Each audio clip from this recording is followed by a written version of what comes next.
This is Steve Downs, the voice of Master Chief, Sierra 117, and you're watching Xbox Ultimate. Now, finish the fight. Chief out.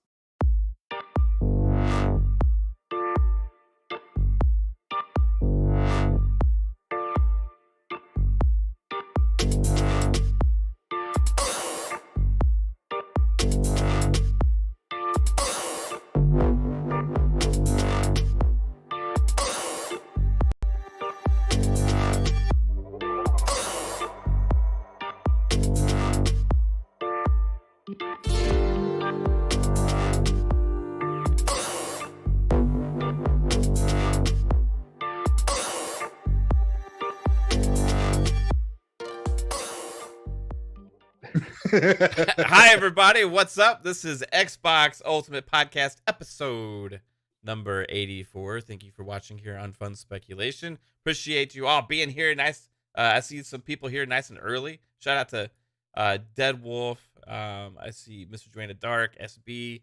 Shout out to you guys. Thank you all for being here. We're going to have some fun today. We have some interesting topics to discuss. We got some fun to be had. It's Friday night. So that's what we do. And yay! Speaking of fun to be had, we have two very amazing guests here. One has been on here, I think, maybe twice on Xbox Ultimate, at least once for sure.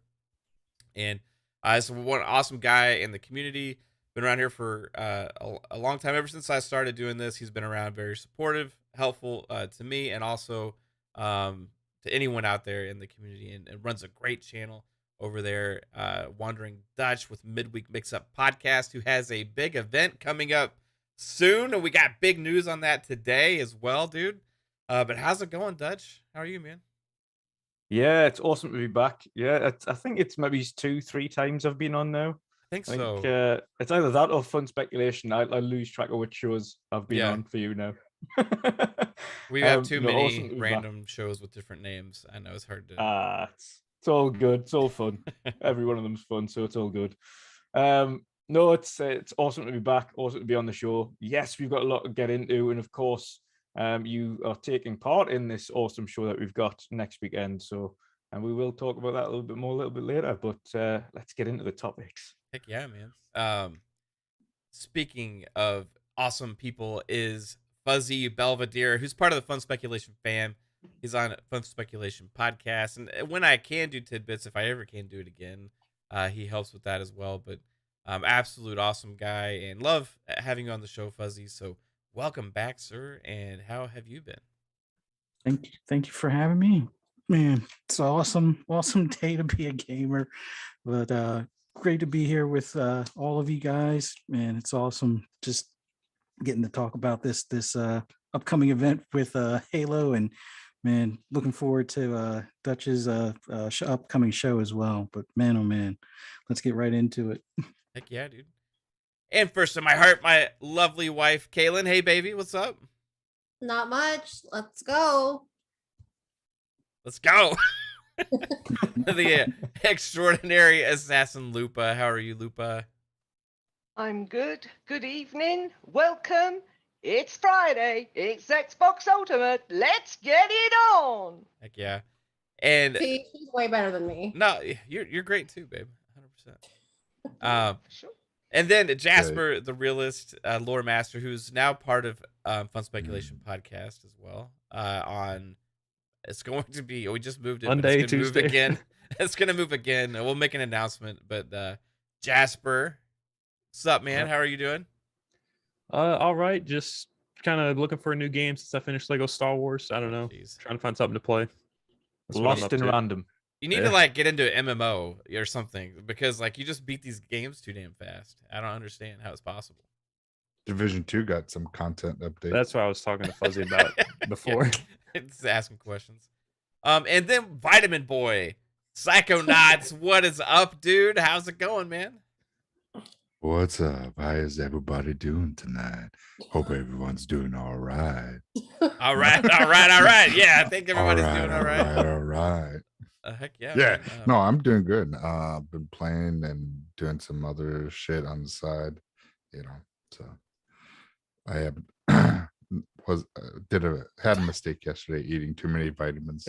Yeah. Dude was eating vitamins like they were gummies, Well, because they were gummies. Yeah, but that and I was like, hey, they're gummies to make them let's- like more enjoyable to eat. It doesn't mean that you should eat them for enjoyment. I was looking for a snack, and I was like, yeah, let's see how these taste. Oh my God. Dude ate 10 vitamins, daily Yeah. vitamins, Fuck it. back to back Hey, to I'm back still to back here. to back.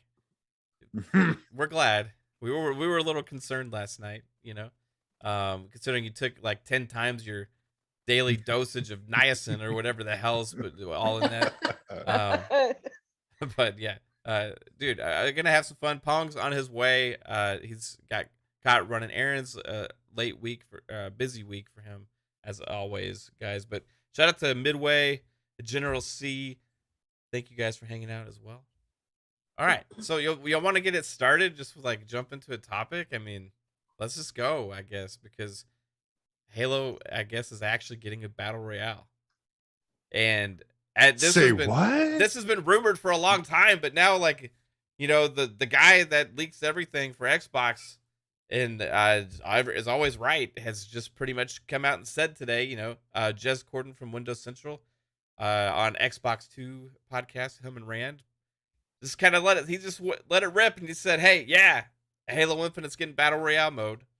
And that's the mode that Certain Affinity's working on, and it seems pretty like more substantial than we all thought, because other details were that it is more like larger, almost like going for a standalone feel type of title, meant to introduce new players, going after an audience from like Apex and Warzone and Fortnite, and trying to make a big thing about this. Now, I know a lot of people are like, hey, I don't want Halo BR, but this is like a separate thing, right? I don't know. I'm sure it'll be accessible from within Halo Infinite, kind of like Warzone is within the Call of Duty titles, but it's going to be a substantial standalone thing separately that you can kind of, okay, I want to play this experience, or you can play your traditional experience. So I don't think it's going to have any hindrance on Halo Infinite, but it's going to be definitely different. How do we feel about this? Like, Dutch, start with you, man. Halo BR, is this something that you are personally looking forward to? Do you think it's good for the franchise?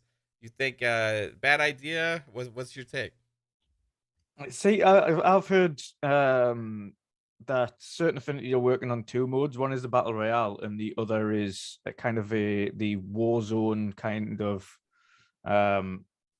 It's more of an extreme version of Warzone from Halo 5, where it was the big team battle PvE versus. So it's two teams versus your other enemies as well, your AI enemies. Yeah, like PvE or whatever. Yeah. But working on a more extreme version of that as well as the Battle Royale. So there's two new modes that they're working on, which is awesome. Obviously a lot more options. But Battle Royale, I was in the same mind as I think Psychonauts was mentioning it just before we started there. I think it would work better if it was ODST than if it was Spartan. With the drop, obviously ODST dropship, it makes sense to drop into the battlefield in an ODST dropship. Makes sense in terms of it's more human v human as opposed to superhuman Spartans fighting each other that technically aren't meant to die. Yeah. We know it's the more human side of it in Halo Infinite, where you've seen a load of dead Spartans throughout the kind of game. But I think, yeah, it's going to be strange to see how they do it. Again, with weapon attachments as well, with armor placements and how you attach armor parts, or how you get boosts or weapons or whatever vehicles are available. It's going to be, yeah, I'm intrigued to see how they do it. Of course, I'm going to play it because I've played every battle royale there is to play. Yeah. So, are you like a battle royale? Do you enjoy battle royale games? Like yeah, Apex, I mean, see, Apex I've never really clicked with. That seemed it's strange because Apex to me was more like a battle royale mixed with an arena, not an arena shooter, with more like a like an Overwatch style where everyone had power-ups and things like that, which is a bit Yeah, strange it's to like a me. hero shooter type. Yeah, like a hero shooter mixed with a battle royale, which I just didn't jive with. But PUBG, it's I think no other battle royale comes close to the final circle kind of tenseness that PUBG has, and how it makes you feel to get in that final circle. Like PUBG, you don't even Fortnite, you don't realize you're in the final couple, you just win, and you're like, oh, okay. Like there's no like tense feeling around it. You're just like, way, we've won. Yeah. Whereas in PUBG, you know it because it's deathly quiet, and you can't really see who's there, and you've got to keep your eyes and ears open at all times.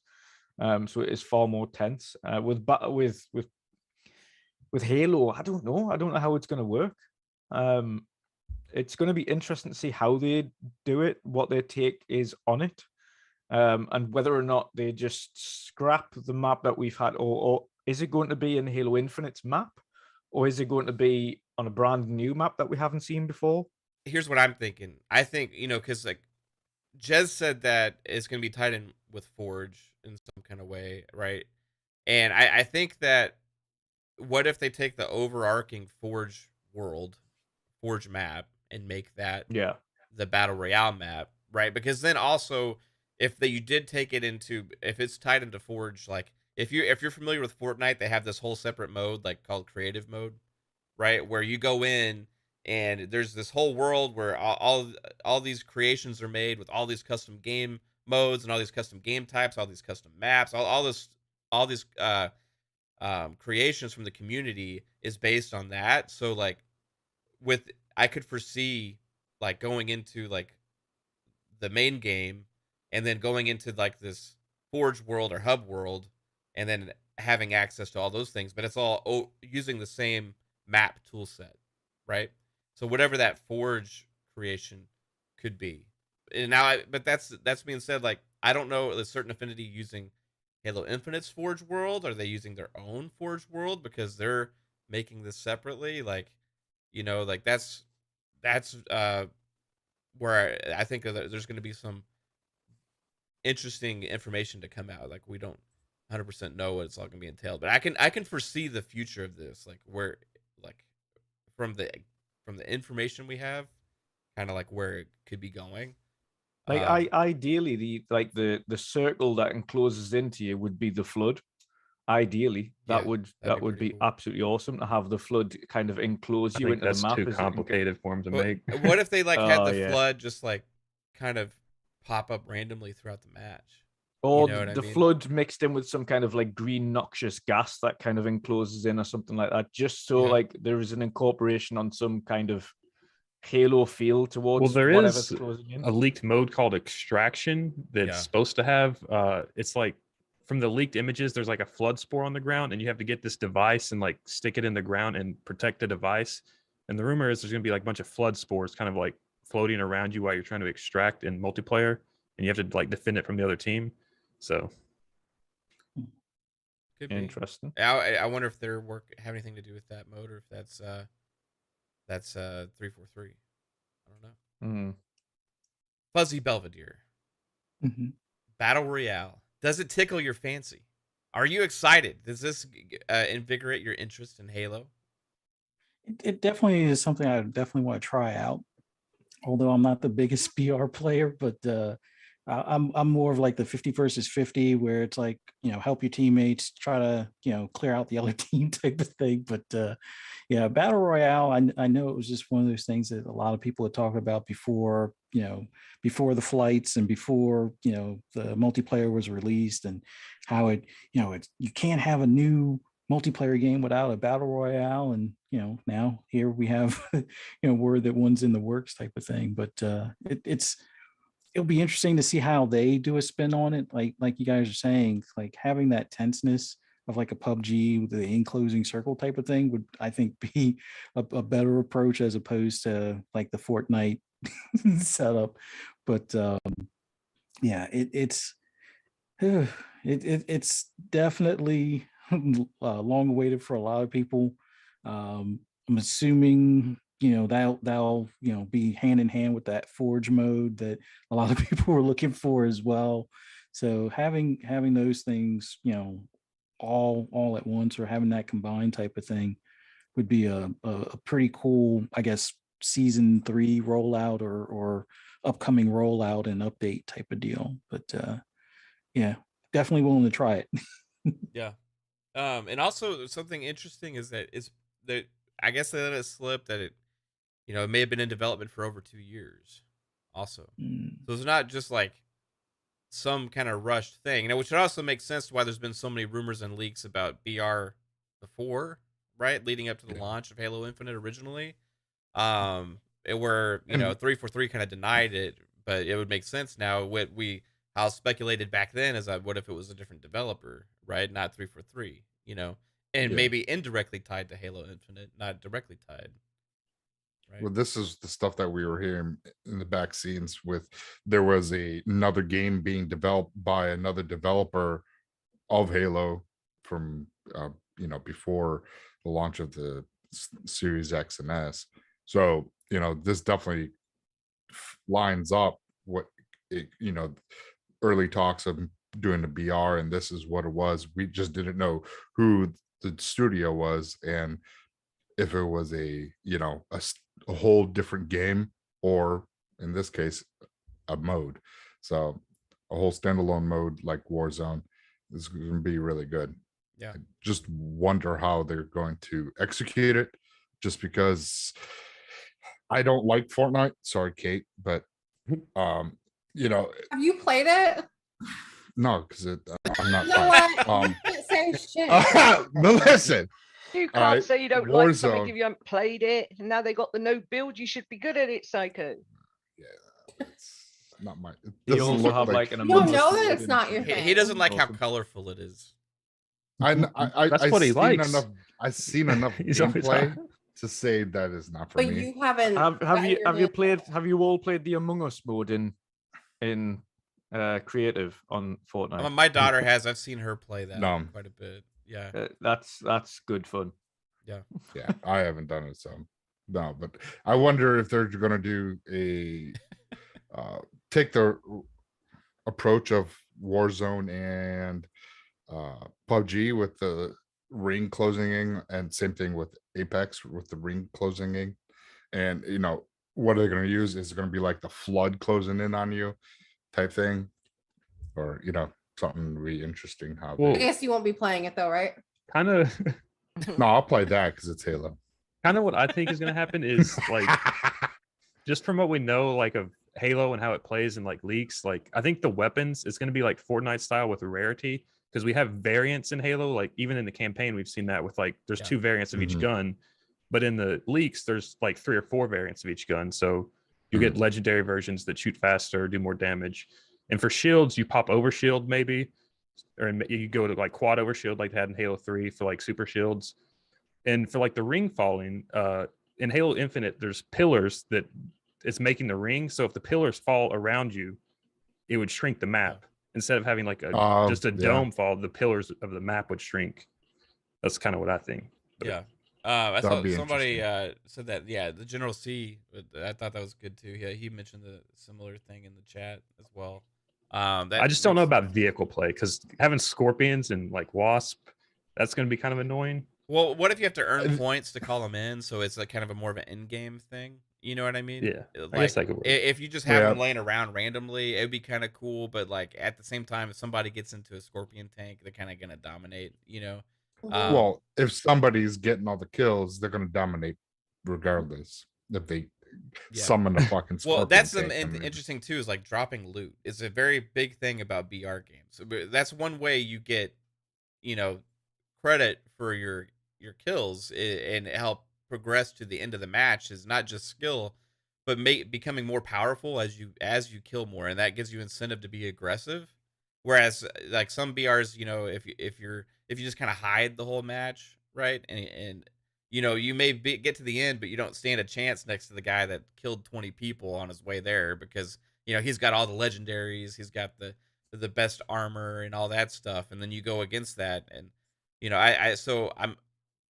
there's got to be some kind of like incentive points wise to maybe do call-ins, which would make sense for what they've done in Warzone in the past, where you earn points and then they also have call-in drops and stuff. Yeah, like in a that. campaign, how you have the vehicle drop station. Yeah. They just litter those around the BR map, but instead of like you get like 2 kills, you can call in like a rocket launcher or something to drop in.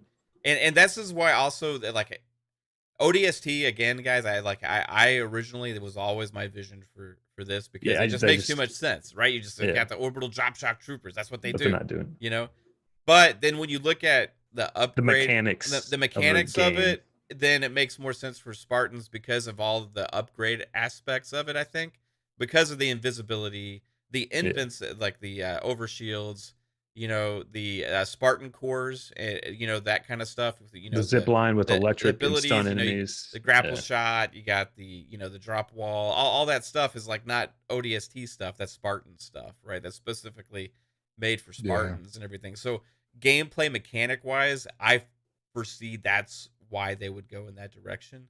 Question is, will there be playable other types of enemies potentially? Is there elites in it? Is there brutes? You know? No, they're not adding that. They're PvE, so far behind. At least maybe you think so. You maybe drop in and have those as maybe just grunts walking around, pop points like AI, like I guess you could see that if they want to make it welcoming to new players too. You know, you have little grunts being around, being stupid. That's like how Fortnite does it. They have like random bots that kind of like patrol. Yeah. I want to know what Kate wants to see from this, like, because you're fucking cat ears. No, you're a BR a fan. You like Fortnite. You like Apex. Yep. So I want to see it as close to Fortnite as possible. I do think it'll be closer to Fortnite than like PUBG. I agree. You know, the problem that's gonna have, that Halo Infinite's gonna have on its battle royale, and I think Kate will probably agree with this, is with the battle royale, any battle royale other than Apex, skins are almost necessary to keep that thing going, and customizability and having a different looking kind of character. And I think Halo doesn't have enough skin or customizability content as it stands to be able to really push the BR forward. And BR in itself, the more you play, you unlock things, you continue to play, you continue to grind, and you unlock new weapon skins and all of this stuff. It's almost like your badges of honor to show your progression to everybody else, right? Exactly. Yep. Yeah.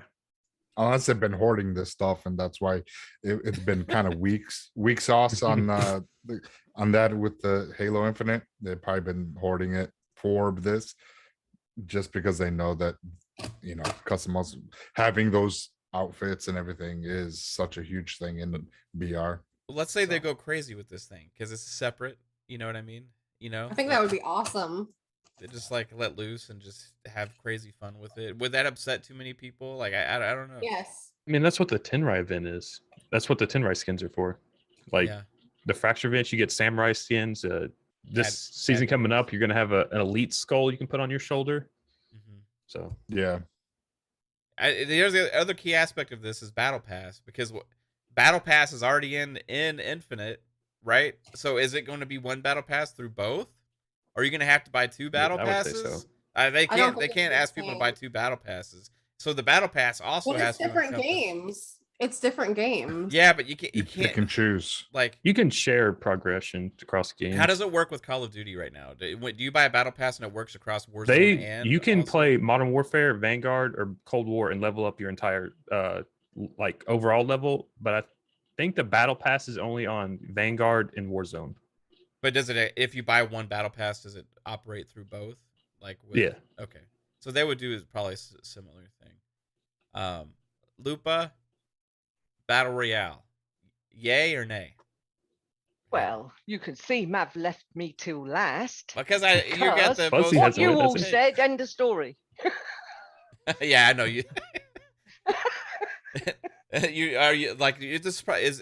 Is this interest you anymore in Halo? I know like you aren't really into Halo multiplayer that much, right? But is this something that you could foresee getting you into it, or is this less interested? Less interesting. I'm not bothered either way. I mean, yeah, I'll give it a go because it'll be free, but like, I'm not that bothered, to be honest. I could see Lupa if it's in Forge. I can see Lupa like off in the corner of the map, just building her like this little house out of the Forge stuff. And we're like, "Where's Lupa? She's out there. She's making a hut over here. Yeah, Don't mind her." Whenever I play with you guys, I just try and find a hidey hole to hide in and wait till you've all finished, so I don't cause my team to lose because they keep killing me. That's all. I can hold my own. Like, I don't know what it is with Halo. I can hold my own in other first-person shooters like Borderlands and stuff like that. It's just Halo. I don't know. It just does my head in. But then I'm not a big Battle Royale fan. I think that there are enough of them, and it's just an old thing that's just meh. I just feel like that's what's in right now. You know who's gonna really be excited for a BR, a Halo BR? Dr. Disrespect. Oh God. He just gets carried by everybody. I think he's the worse problem than me. I think the problem that Halo's going to have is when they come out with the BR, they have to have a roadmap for future content, and if they don't stick to that, it's just going to be dead. So they really need to have their timeline fixed. That's and where like, Fortnite has it absolutely nailed down, because the content on that is just. But they didn't start insane. that way, and it didn't start that way. No, with but it Apex. evolved. Every thing has to evolve. Every Right. new thing That's what I'm But saying. they Like, just added all the Valhalla stuff. yeah. You know, but I mean, it's pretty cool. This is different times. the Halo BR will be launching at least a year after the game. Like, you would expect, like, the expectation for that is like you have to have it working at that point. Yeah, I think it should be working. But you know, when Apex Legends dropped, right? Based on Titanfall, supposedly, right? Okay.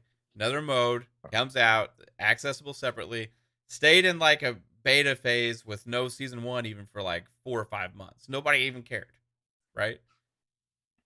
And then it comes out and you get season 1 and it's only adds a little bit of stuff, right? And you know, I had maxed out level 100 in Apex Legends in like 3 weeks of Apex Legends dropping. I guess I played the shit out of it because I loved it.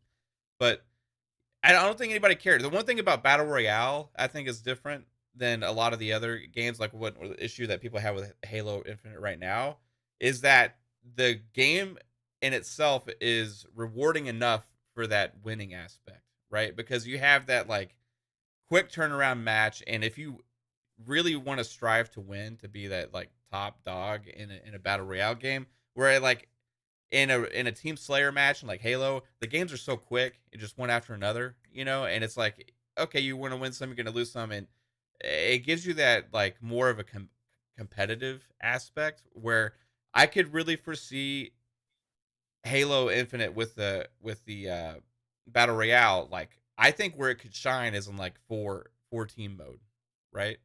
Where, you know, you got like a four player teams. Oh, right? okay. Yeah, like squads, you know, 4-player squads. Yeah. Because if you end up going all out and you have a large play area and you have 20 squads out there, right? Last squad standing is going to be pretty good bragging rights for each of those competitions. But the other key aspect is you got to have really good anti-cheat, because I imagine this thing's going to be cross-play.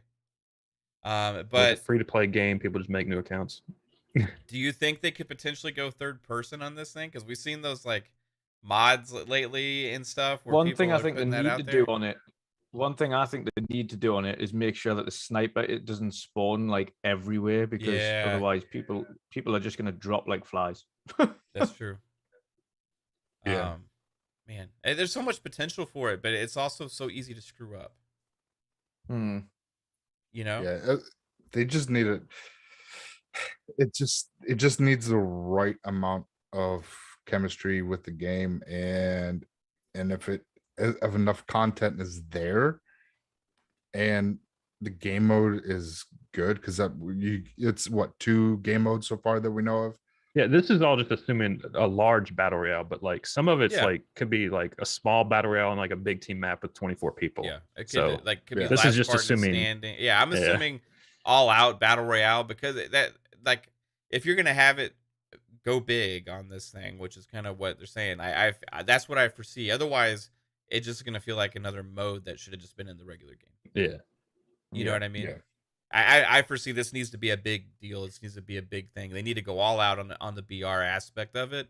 Otherwise, what's the point, right? And then it's just a mode. Yeah, But with the exactly. rumor of it being like almost standalone-ish feeling, like a Warzone, then I'm thinking it's going big, right? Well, let's hope. Let's hope that's what they've been doing, and that's what they've been delaying and pushed back season 2 and all this, that they're trying to ramp up, you know, at least get normal multiplayer on the path, and then focus everything on this BR mode for what 2023, 2024-ish is what they're thinking. So if that's the roadmap, and they start, you know, have season 2 really well, and you start seeing, okay, now things are going well. Oh, we got co-op now, we're doing, you know, content is dropping regularly, you know, people are excited again, and then they drop this, then yes, it could be, it explode, and it'd be freaking huge. It'd be up there with the Fortnites, with Apex, with Warzone, and we'll see a lot more people jumping into the Halo universe and saying, and all this for pretty much $15 a month for the Game Pass. Yeah, that's a good. Or if it's free, Yeah. or if it's free. Even with like the Forge tie-in, like I think that's probably going to be the route they do to update the map like every week or so. Like, look, someone's like Forge created map is like now part of this area and on the Battle Royale. Like they would do that to continue to update the map. But that runs into the problem of a lot of times Forge created stuff is shitty. Yeah. So like Yeah. I think they'll Like probably Halo think about 5, it that the way. over reliance on it. Yeah. Is bad. The good thing about Forge, the Forge tie-in though, is if it comes out, Forge comes out first, and then you've got the Battle Royale, or this one huge map, much like what Fortnite does, where every other season it kind of evolves and it changes, and things are placed there, and other things are removed, and you've got new buildings, etc. If Forge comes out first, and it is theoretically still the same map because that's what Fortnite is, it's just they've just reshaped it a little bit, Yeah, put move the different things in building different here. areas. Yeah. Yeah. If they do that and using Forge's tools, and then they essentially it is the same map, but instead of having kind of busted up tanks over here and a tower over here, they change it around, and there's like more of a city over here that they've used through certain items, and there's other things over in this location, and basically just the same map but replaced certain landmarks and put different landmarks in different locations. That'll keep it fresh anyway, I think. Yeah, that's a good point, because that's the model for BR, right? For all of those. The other cool aspect, that opportunity it gives, is these in-game events, right? Because you see these in-game events and these big deals, like when the season changes and stuff, like in things like Fortnite, and it becomes a spectacle, right? When there's a new season of Fortnite about to come out, like it's a big deal. Like my daughter gets excited. She's like, can't wait. She's talking about it for a couple days with her friends. Like, what's gonna happen? What's gonna happen to the map? What's gonna cause the map to go crazy this time? Then you start to get so big that you start to get a lot of like attention from outside of just the hardcore gamers. You get a lot of attention from the casual market as well, because it starts to get talked about on social media and all of this kind of stuff. Like I think it's got a lot of potential to become big, but I think Psycho is right about the timing of it is going to be important, because it won't be until maybe like season 3, when hopefully it's in a lot better place right now with the regular game. And I think they need to coexist. Because I think what a lot of like Halo Infinite players and the Halo fans, traditionalists, would be afraid of is all the attention's just at that point going to go to the BR if it's all the only important thing, and that's all that people are playing, and then they just abandon traditional Halo. And I think the good thing is, because certain Affinity is working on that, I think timing wise, get Forge out, like Psycho said, get more updated content rotating out, more maps coming in at a more frequent pace into the regular game. If that's in a better place at that point, then I don't see as much pushback on the BR thing, right? So no, it'll be if they keep both of them equal, and they have enough focus on both games, multiplayer and BR, then there won't be a huge pushback from the Halo fanatics that love like 3-bit. Like if they focused only on BR and like forgot about multiplayer, yeah, that your core audience is gone pretty much to me. I mean, that's kind of.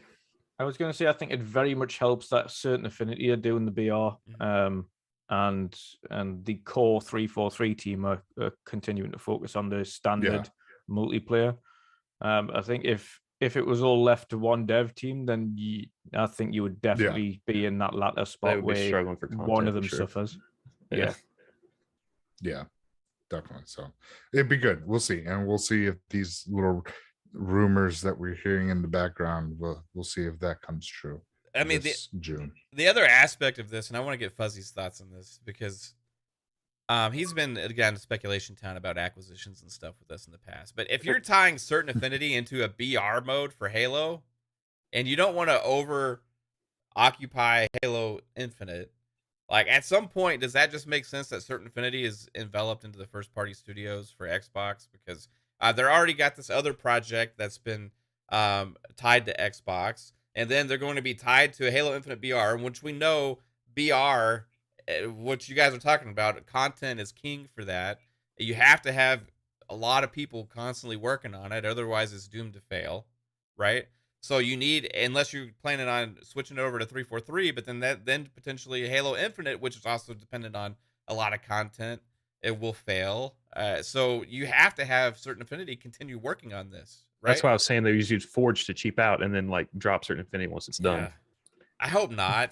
I hope not. But I think certain affinity is becoming so tied to Xbox that something that I forget, was it Pong that said this, or was it I can't remember, maybe it was Fuzzy on FSP the other day. We're talking and somebody said that Xbox has acquired pretty much all of the other studios. I said that. Yeah, Jasper. Okay. Yeah. They've pretty much acquired all the other studios that certain affinity did support for. Like Doom, they've worked on that. They've worked on Call of Duty before. So like all of their like past multiplayer work, and assistance has been on a lot of the franchise that Xbox is going to own. So it just, I don't know if I foresee certain affinity being independent for much longer, if they already even are still, I don't know. Fuzzy, do you think this is a foregone conclusion now for certain affinity? It sounds like organic growth to me. No, Definitely. but on a serious note, when you take all of the potential employers or the places that they were clients of, and they're now under one umbrella, I mean, they kind of have to still come back to you for stuff. So whether they get acquired by Xbox or not, most of their contract work is going to be involved with Xbox or Microsoft in some way, shape, or form. But in all honesty, it's probably a good move for them to bring them under the fold, so that way they could help with the expansion or growth of that studio. Which they've already also announced they're hiring recently as well. Yeah, I mean, like, you're going to need to staff up for that content stream that you're going to have to feed seasons and cosmetics and different modes and updates and special events and things like that. So you need a team dedicated to just doing that. You need a team that's going to be dedicated to that new IP that they're working on as well, that Monster Hunter game. You're going to need a team that maybe you have them kind of be like what like Sony was doing to some extent when Naughty Dog needed additional help for The Last of Us, kind of having it where you can call upon a few of your more specialized teams to kind of, chip in, help them get through a certain, aspect of the multiplayer, coding or planning phase for an upcoming game. And then they can go back to another project or always be on call for, stuff like that. So I think acquisition is probably in the cards for the future.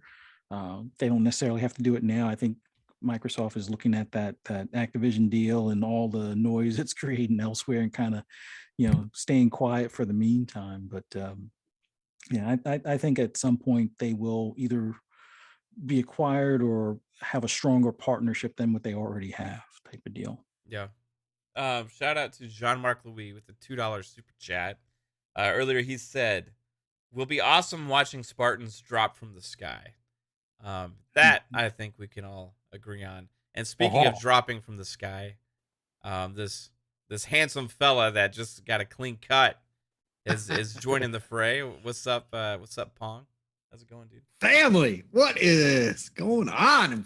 It's Friday night. Hey, I had to get cleaned up. I left Night City, obviously behind, so I had to get fresh.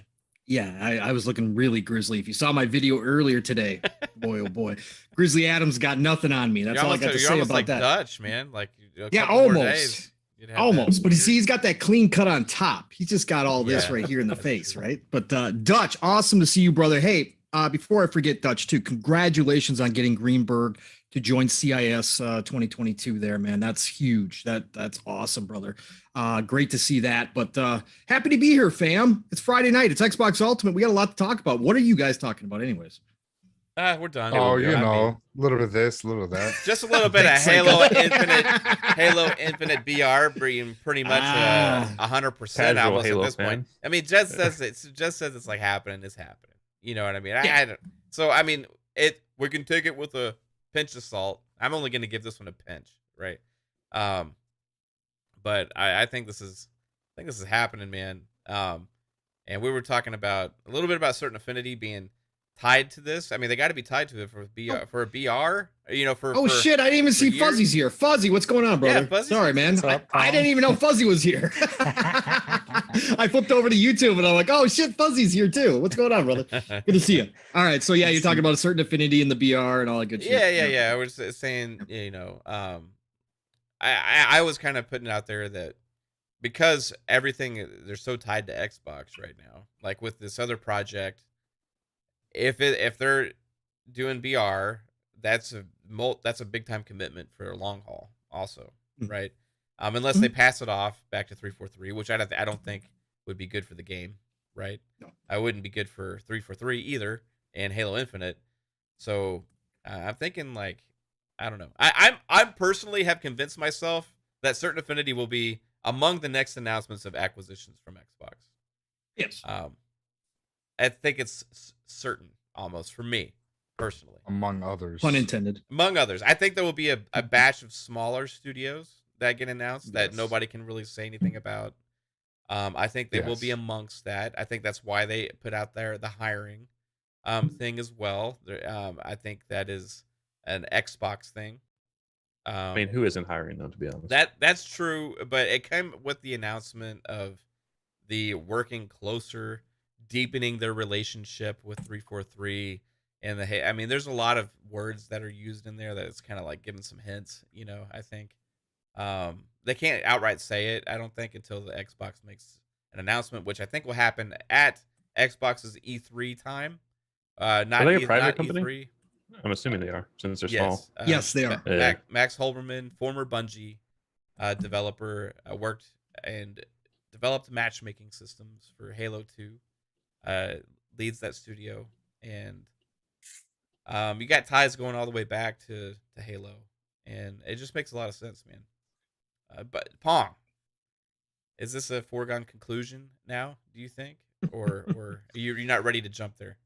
Oh no, I'm ready to jump there. I think this is one. This is one of those organic situations, right? That we all talk about, and I think it makes too much sense for Xbox not to do this. I think this probably would have been one of the ones that they already announced. That's why they just announced this, you know, kind of deal, this partnership to do the Halo stuff. If Activision Blizzard wasn't on the table, and I know everybody says, and it's true, there's nothing stopping Xbox or Microsoft from buying other studios right now while the Activision Blizzard deal is going on. But again, because of how much spotlight is on them, I believe they are being extra cautious here. And I think all the deals that they had set up were put on hold. And I think certain affinity was probably one of those, now that the way that this has kind of transpired, and we find out how big of a deal, according to Jez, that this mode is. Like, this is like completely almost feels like a separate whole kind of mode. I already Like- used that like word. Warzone. I hate doubling up, but like Call of Duty, Warzone, right? yeah. But they're making it such a big deal. They're having a whole entire different team work on it. It's going to be attached to Forge directly, supposedly with some creation aspects where the community is going to be able to get involved and create some, unique games within it. So it sounds like this is something that's probably been in the works for quite some time here. And obviously, we know that they've got the other deal with Certain Affinity 2, working on some type of Monster Hunter game. It makes sense, man. This is a natural born relationship. Like you guys have said, this is something that goes back and deeper than a lot of people are aware of. So yeah, I think Certain Affinity is one of those that once the Activision Blizzard stuff is all done, they'll be one of the first ones that gets announced. Like, hey, welcome to the family. Because again, it's going to be small. It's going to be a blip on the radar. Nobody's going to care, but it's going to be a big deal with the relationship and with how close they are already with the teams over at Xbox. It's just going to be one of those that comes right in the fold, like nothing's changed, and they just go right to work, right? So it makes total sense. They're also like a middleman between all the studios they're acquiring, Yeah. because they're going to be a sports studio and they already have relationships with Activision and Yep, all they're that. working on So Call they'll of be like- Duty. yeah. Yep. Yeah. Mm-hmm. It's just kind of like, CD, Crystal Dynamic, helping with the initiative. So those, it's going to be a great June. If they're going to have, Yeah, I think if they can announce it, that's the one thing. Like Pong said, like, are they on hold because they're worried about pushback? Yeah, they're definitely. I guaranteed if the Activision, the ABK didn't get, if they didn't jump on it, we would have had at least 5, maybe 6 studios that they possibly could have already acquired, and they just, because just like in 2018, we didn't know about Ninja Theory, we didn't know about Compulsion and all those guys. So they were like, oh yeah, by the way, we have this guy, and everyone's like, holy shit.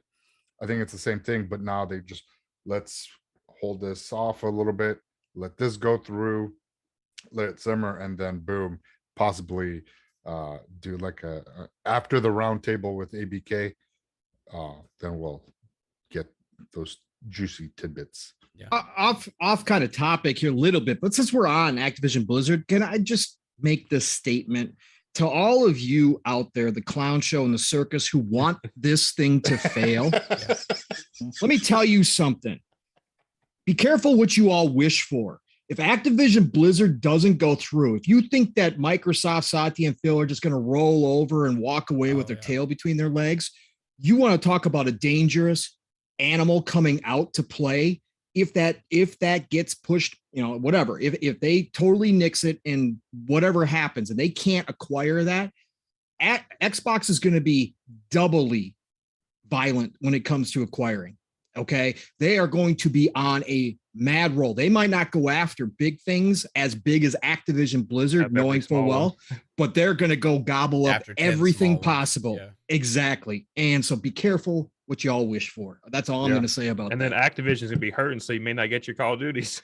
And then Activision Blizzard may break up, and guess who's going to come in and scoop them all up? That's right. Oh, we got them anyways. Yeah. Yeah, because Microsoft can afford to pay $20 billion for that IP when they do a fire sale. So, oh yeah. Yes, sir. I just want to say that because we were on the subject. That's a very good point, because if that were to happen, that's 100%, what would go down. Oh, I mean, and they wouldn't worry about playing nice guy to cancel it first, and that's one of the things that they don't have. There is no legitimate reason to actually say no to it. If they did say no and it went to court, they would lose anyway, because there isn't. I just say never. Just say never in this climate right now. That's all I got to say, Dutch. But like I said, I'm on your side. Yeah, it's again. But if that 1% chance was to happen, this company would be extremely dangerous at that point. Only way, I don't see this happening is there's so much negative media about this deal. Maybe the people voting on it are going to have so much we don't want the backlash, so we're not going to put it through because we don't want to hear the backlash on social media and all that stuff. So they're afraid of that. I don't know about that, but the only thing that could money speaks is is stuff with the cloud. Is the only thing that can hang this up is cloud stuff. That's the only thing I can see that it could Oh, what you touch mean with with it? But they're not. They didn't even say they're Because looking at that Microsoft- really too much. Like they said they're looking at that. it. For, I know, but Microsoft is such a leader in that. Yeah, they're not. They're not the forefront like PlayStation when it comes to the console community, but in the cloud business, I mean, who's touching them? Amazon. Yeah. But how many people have Luna? How But many people have? they'd have to prove legally that it would tie directly to gaming at that point, and the gaming cloud that's- market for Microsoft isn't anywhere And- near what the No, cloud servers and that, are. but that's what I'm saying. Like that's the only thing they can maybe loophole something and Yeah. try to be assholes. Yeah, but I don't even think because they've already come out and announced like the aspects of the things they're looking into looking but- that wasn't on the list. So as far as I know, They was could that on the always- that wasn't on the list? Was it? It was. I think it was like competition in the workspace. I think was one thing. Yeah, And then also Well, and also towards consumers, I think was like I the mean, two the main one things. positive thing with the workspace is just that you have a stable company like Microsoft Oh, backing you. You know what I mean? well, that whole thing is it's- bullshit anyway because there's so many startup gaming companies that are exploding. So there's not like a lack of opportunity in the gaming space. You see, like Oh, every yeah. gaming company out there is like hiring right now. Right? As So- Trenton pointed out. yeah, in his as interview. even former Sony executive pointed out that Yeah, it's actually Jack good for Trenton. that in the industry and more startups and there'll be more room for growth actually because of this as well. So there's so many reasons why it doesn't like make sense. The only reason, like Pong said, like you never say never is just because of political BS, Yep. right? Yep. Yeah, it's just you never know what could happen, right? We just don't want blue boxes in the world. That's all. Isn't that Kojima? Yeah, no, that's Silent Hill. That's Silent Hill. Isn't it? Yeah. Wait, Yeah, wait. that's- Did you all see that interview, confirmed? by the way? Did you all see Yes, that yes, interview? that was absolutely the most awful thing I've ever seen. Dutch, would you agree? Yeah, God. Yeah, God. I don't know Anybody where he that gets his was- financial help Oh from, my but God. Yeah. like I said, Dutch, that would be like me as a non-dev completely going into that interview and trying to explain the game that I'm developing and how I'm doing things business-wise. Like that's legit what I was listening I to. just was have like, one main question. How the hell did that guy convince Sony to let his game Oh. be on one of their showcases? that's under NDA. He can't talk about that. Yeah. But if It's you just like talk good pitch, unreal. damn good pitch meeting. Yeah. He doesn't if even you have a tell game, him, he I'll has give a you title. He doesn't have a 40%. game. I'll give you this. I'll give you all my everything that I make off this game. I'll give it to you. He wasn't even smart enough to choose a damn name that wasn't already taken. Yeah. I mean, to be fair, what name isn't taken? Like, there's That's true, but I mean, like, the whole thing was like he fake. wasn't original enough. The whole thing was guy. just fake from the start, and anybody could smell it from a mile away, except for people that were trying to put conspiracy theories in because it was so weird and so stupid that people were like, okay, this has to be something like weird going on, right? Every single game that this company, Blue Box, has done is all. It's either all the content's deleted, they scammed all this money, and they disappear. No, Like, you don't you hear. didn't hear the interview, Psycho. He had a reason for each one of those. Oh happening. yeah. Oh. Right. Dog ate his homework. Yeah, it's all legit. Vaporware. It's all on the up and up. Dog ate the homework. Sorry. All right. Shout out to Chris Jones who hit us with a $10 super chat. Thank you, See Unit. unit. Congrats to Pong and Steel for reaching 500 subs on Living Split Nice. Screen. Appreciate you. Also, I Thank you so much, purchased brother. the CNC games to play on your Series X. So when you want to get these hands, Mav, step up or get stepped on. Let's go, bro. Let's Oh. go. Command and Conquer. If the online servers are still functioning, I'm down, bro. Those play like magic on Xbox. Do they Series X. work? I might have to pick. Dude? If they do, I was we looking can at go. them the other day. They're $15, so Yeah, yeah. Dude, they run like butter on a I'm Series surprised they're X. not on EA Play at this point. Like, In their I thought they vault? were. yeah, They should be in their vault, right? they're Like, not. I know it's on because I was gonna PC. buy it, and I was like, There's it's a not in lot there. of those old EA 360 games and stuff Yeah. that are in the vault. They just kind of PC has a lot of Command and Conquer stuff. Yeah. PC is- Yeah, not PC on has Command and Conquer Remastered, which is actually excellent.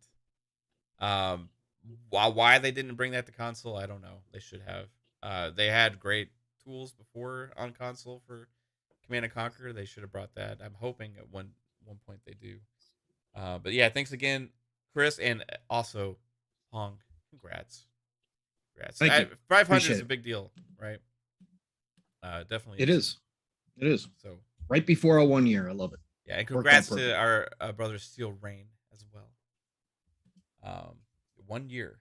1 year. Big show tomorrow, folks. Living split screen, 10 a.m. Eastern, 9 o'clock Central Time, 3 p.m. UK time. Be there for episode 52, 1 year celebration, and 500, hitting 500 subs on our way to Mission 1K. So Doing we'll your be outro there right tomorrow morning.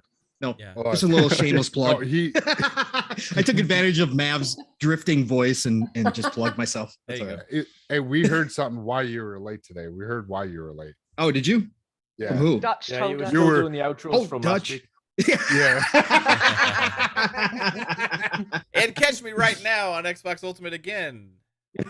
Well, I was gonna say when I showed up here 40 minutes late, I was gonna be like, hey, they should just be getting through their intros because Steele and I take over 30 minutes on our intros. So I figure with all of you, I'd be just right at the end of the intros and I'd be right at the start of the show. Yeah. Yeah, That but wasn't we the don't case. waffle on.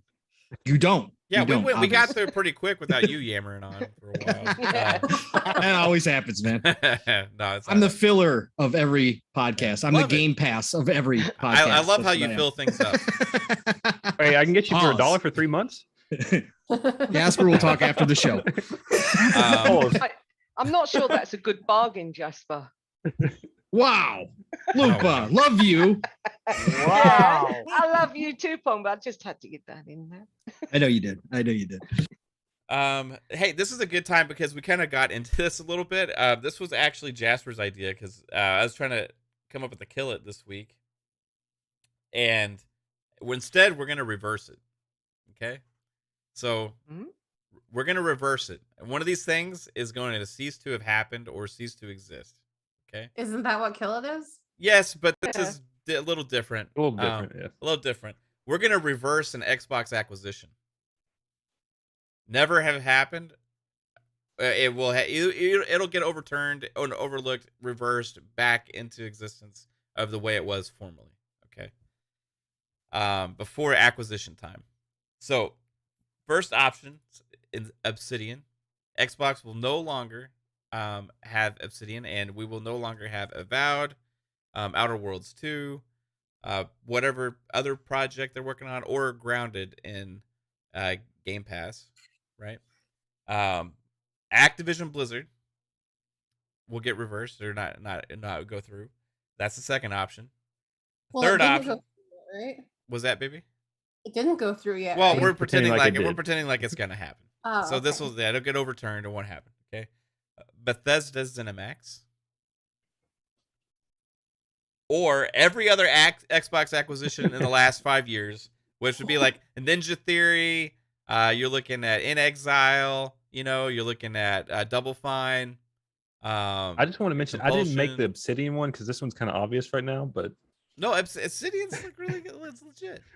Okay. So Getting rid of Obsidian, they're great company.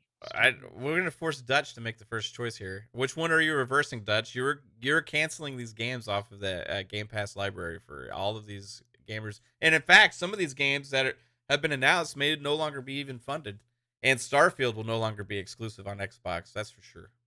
If you choose Bethesda's ZeniMax. So what's gonna happen? What are you gonna do to us? Easy. Activision Blizzard. Activision Blizzard? Yeah. Just Easy. make Like, get rid of they've that? got a lot of great IPs, but Yeah. I wouldn't miss Call of Duty if it was not there at all ever. Diablo, Yes, with Crash Bandicoot, etc., Spyro. Overwatch. There isn't a new one. There has been a new one, but it would remain multi-plat, so that wouldn't really bother us too much either. This 'cause new I'd still survival get to game play that they just announced. it. Yeah, it's No, either or. not doing anything. for you? There's nothing like I would definitely miss Outer Worlds 2 because I loved the first Yeah. one. I would definitely miss Avowed and anything from kind of that series. I would miss all the Bethesda titles that they've got coming because I love the Elder Scrolls universe. Fallout universe is interesting depending on which one you play. And of course, miss all the newer titles like from Machine Games and things like that, which is awesome. And Indiana Jones coming up in the future, which I think people keep forgetting about as well. And yeah, it's an easy Activision Blizzard goodbye for me. Which is the biggest acquisition that they're making, which is crazy. Yeah, right. It's the easiest decision is the biggest. Because that's for them, it's more of a for Microsoft, it's more of a financial impact than I think business, for the gamers. Right. For them, it would make them fortunes in microtransactions across the years, across the AB kind of titles, whether it be through World of Warcraft and that recurring revenue, or whether it be through Warzone and Call of Duty and that recurring revenue, and the cut they'll then get from PlayStation for it. So I think it would be more of a loss for Microsoft than it would be for the gamers. I think gamers are still always going to play the games that come out of that studio if they want to. Yes, they'd lose the Game Pass moniker, but in terms of titles produced, I think there's better games out there. You're making too good of a case. I think everybody's going to probably go with your decision now. We'll see. already agree. Wow, I think that was my choice. Yeah. Okay, Fuzzy. What about you, man? Before you list the options, I was thinking in the back of my head, I was thinking like Lionhead or something like that. Like, well, maybe he'll say like some of the older ones where it's like, if those paths didn't cross, maybe Lionhead would still be around. Would still exist. Yeah. No, this is supposed to just be bad for us. We don't allow any good in this scenario. Yeah. Right? I have to agree with Dutch on this one because I can't envision a world without Obsidian or any other new stuff that's in the pipeline. Like they're pretty much Microsoft's Insomniac at this point, as far as having, I think they started off with like at least 7 games over the next few years. So they still have 5 left in the tank. And, I definitely want to see an Outer Worlds 2, definitely want to see Avowed come to light and want to see what they have possibly as their next game after they, release or take Grounded out a preview and do the 1.0 update and things That's like that. happening end of this year. Wow. I think I might need to make a case like if everyone's going with Obsidian. They're all coming up about the 23rd. They're doing PAXi, so they're bringing out the update then for Grounded, which is going to be base defense and everything. So that's really cool. Oh, nice. And I don't want to undo the Bethesda deal, because looking forward, even though Deathloop wound up going to PlayStation first, I enjoyed the heck out of that game and look forward to when it's coming into Game Pass, because I think they're going to add a few more updates and things. So they said they're going to have something special for us with it coming to Game Pass day and date when it hits Xbox. Starfield. No, I'm not as worried about the multi-plat aspect or exclusive aspect. I just want that game to have all of the polish that they've put into it over this past year and have it release the way it should be, the way they're doing it for this November and stuff like that. And yeah, everything else from Xbox as far as like Ninja Theory or Playground Games, there's no turning back on those either.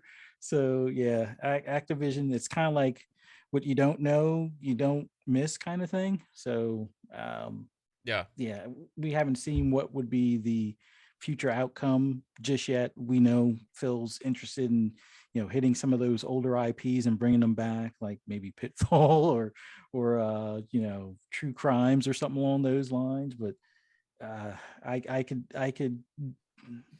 I would be happier if it was only Activision that didn't, or it was the one that got undone as opposed to any of the others at this point, just because there's no attachment just yet.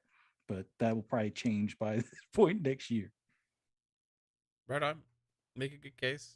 I think Jasper wants to try and reverse course here. So I'm getting rid of Jasper? Obsidian because y'all want to play Outer Worlds. We got Starfield with Bethesda. You won't be playing Outer Worlds. You be playing Starfield. That's what we got. And then for Valve, you can get other fantasy RPGs, so it'd be all right. Like Elder Scrolls 6. Yeah. See, there you go. We got the Bethesda deal. And then with Activision, that creative potential, they're gonna have 40 games in the works once all these studios free up. Plus StarCraft's coming back, maybe potentially. We got StarCraft out of that. Oh man, you ain't getting that with case. You're not getting that if you get rid of it. If you get rid of Activision, they're still into Call of Duty every year.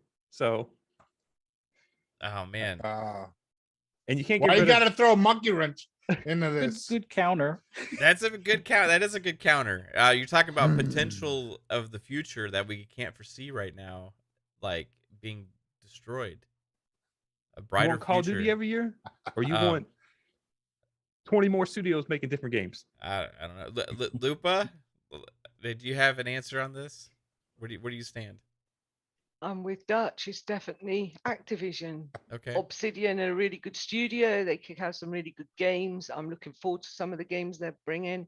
And to be fair, Activision, I've already played Spyro and all of those. They didn't buy it for the gaming, like Dutch says. They bought Activision for King and for PC. That's why they bought Activision, to make money.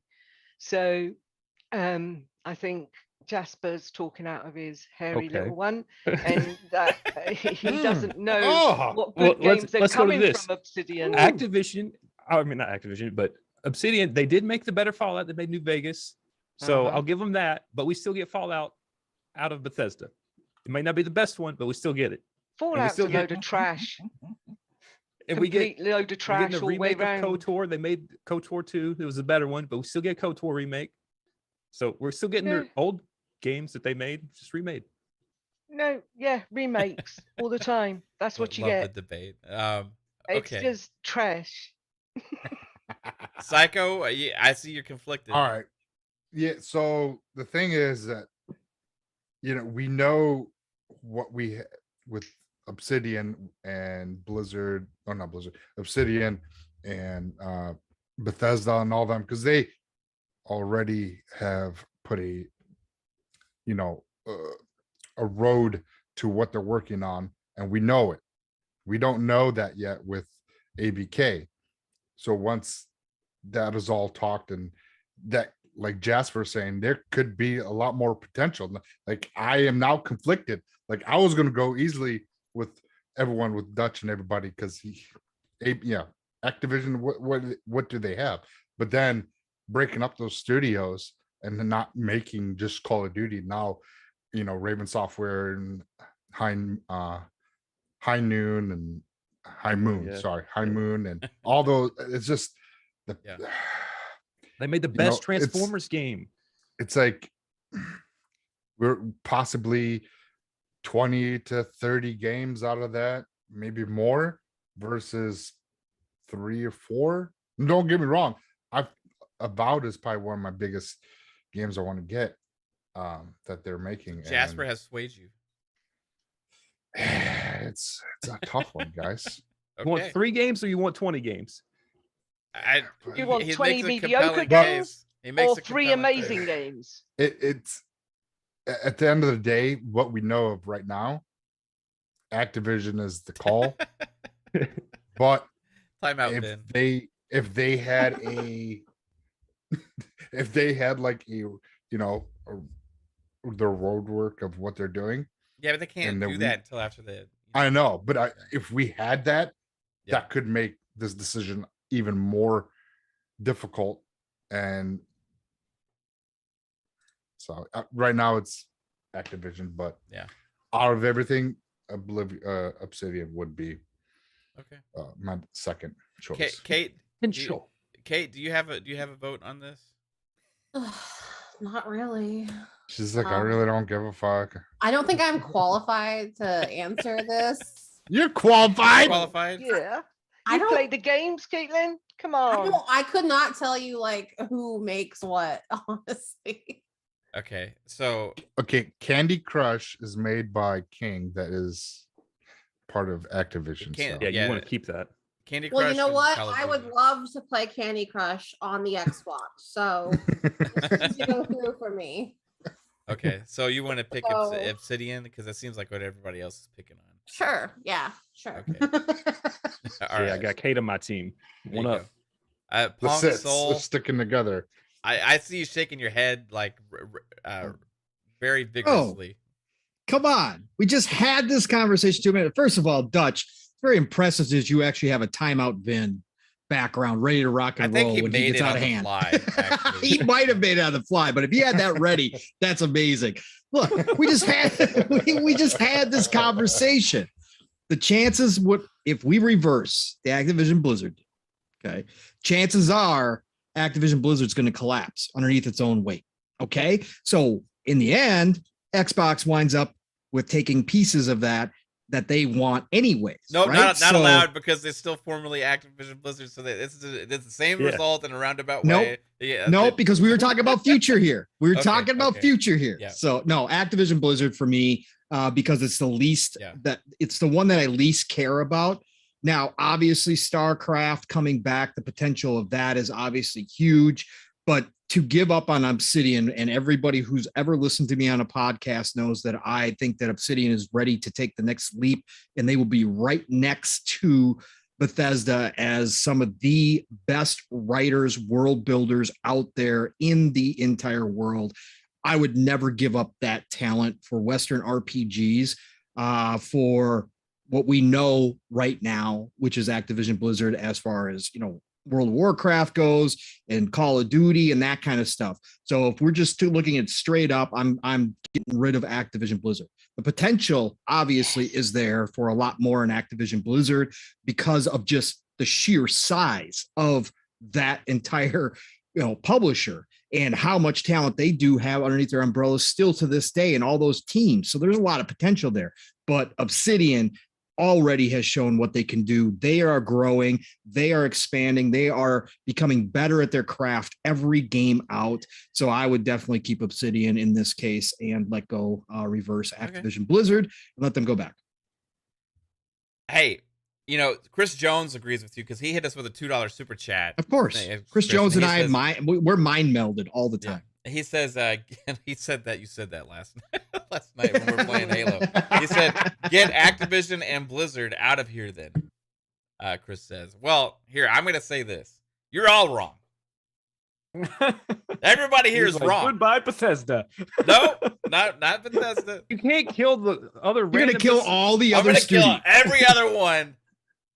Double Bro. Fine, Ninja That's Theory. World Edge, Minecraft, like everything. Just No the last Sea of 5 years. Thieves anymore? Are you kidding me? Really? Yeah, come on. No, I said over the last 5 years. Rare still, they acquired them a long time ago. They're safe. Playground, Playground Compulsion. That would be Ninja Theory. That would be In Double Exile. Fine. No, in Exile. Initiative doesn't count because they formed them. They were not an acquisition. You're not getting but the still. table. But still, They still, don't it count. doesn't even matter. There's no way. There's no Oh way my you're gonna give all God. that up. There's no way. Playground No. will Who this still, man? like as before they did when they were not acquired, still made Forza Horizon games. Playground will still continue to make Forza Horizon But I games. No, had the you hot can't take. say Yeah, that. they're No. making You Fable can't too. say They that. will. They've Sony done it would before. gobble them up. Nope, that's Sony not would gonna happen. gobble them you up. wouldn't have a new Fable. Oh, No, they're going to contract Playground to make Fable. you see just now like they you're did with making Forza up Horizon. all these additions to make your picks work, but you weren't gonna let me make up my additions. I'm just going Yeah, with okay. it with what the No. history was before. This is kind of how it worked. In I fact, thought I had a hot Fable, take, so I'm just glad he said that. Wow. Fable was yeah. rumored to be Fuck. being made by Playground before the acquisition was ever announced of Playground. Sorry, chat. You had to hear that. No.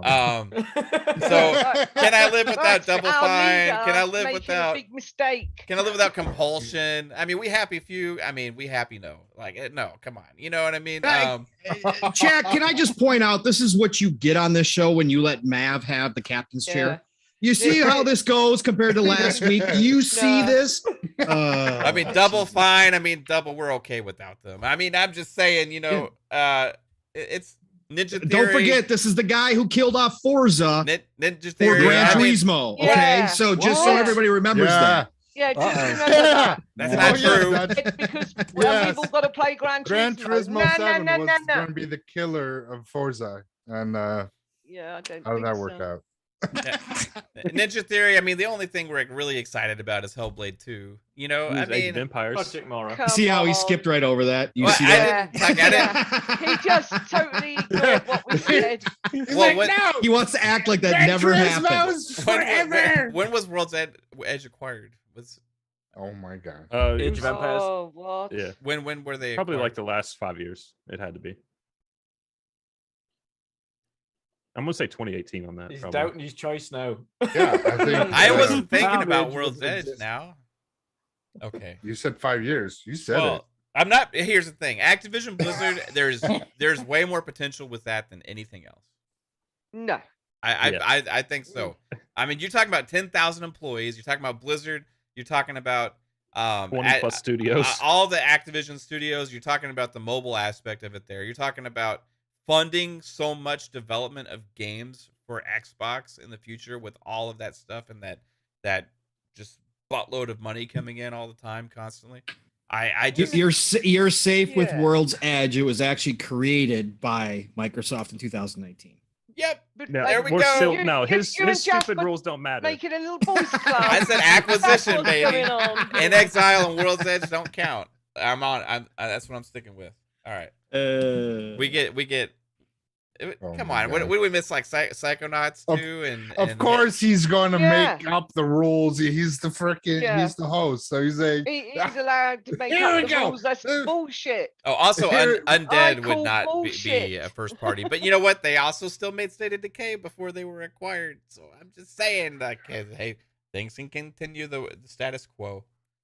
Anyway, there's not supposed to be a good answer in this situation. The purpose of it is to only have bad solutions. So and it's funny how your answer got everyone more an uproar than anyone else's.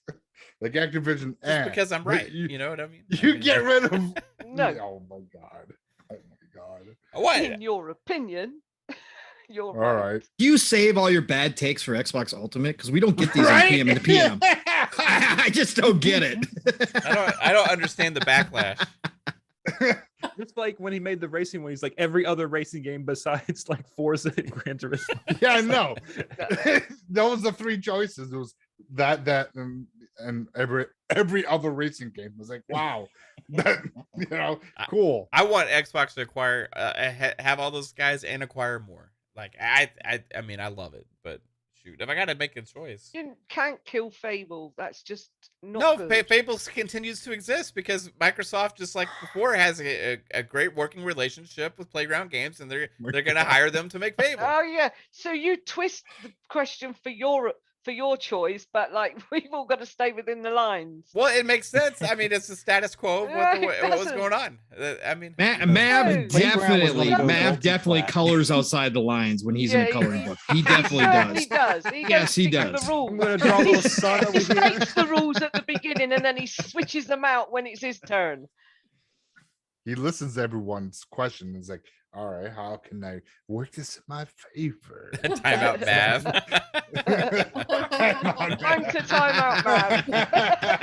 I can get timeout. All right. How come when I do a kill it always comes back to bite me in the ass? All right.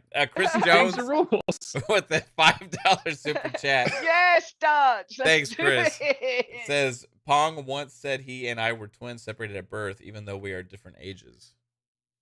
True story. True story. True story. Chris and I align so much Yeah. in games. It's funny. SB is not my friend anymore. Fable is not killable. Be gone Yeah. with you. You're going to get timed out right now. Yeah. Fable is reaching to her heart. All right. So what do we have next? Oh yeah. Hey, there's a lot of Xboxes available right now. Like you can just go into a GameStop and get one. At Series X, you can go into Series S. Here's where I'm going with this.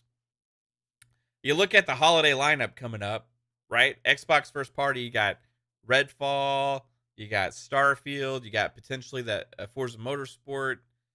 You have also some third party games that are going to be exclusive, like Warhammer, and also you have Scorn, all the stuff, right? And on PlayStation side, really the second half of this year, I mean, they have Forspoken, and you got what's the God of War, but that's probably looking like 2023 at this point, according to a lot of people. I don't know. I still hold out hope for that for 2022, but a lot of the insiders and stuff are saying probably 2023 on that. So we'll see if they're going to have a really big game for 2022 holiday. Remember last year, PlayStation had nothing the second half of the year. So with a lack of consoles available for PlayStation because they sell out every time they're in a store, but you also see in the US, Xbox right now, the last several weeks is like almost double in sales. For Xbox, you see them caught up in Europe in the weekly sales. With the second half of this year, with all the games coming out and everything, I'm foreseeing like Xbox making a huge surge potentially, unless PlayStation does something about their availability. That won't happen. And I mean, if you just combine the games plus the availability, plus the price point, plus the Game Pass effect of not even having to buy all the damn games, I mean, where do we see potentially even furthering this 2-to-1 gap that we've seen recently, going forward into the holiday season?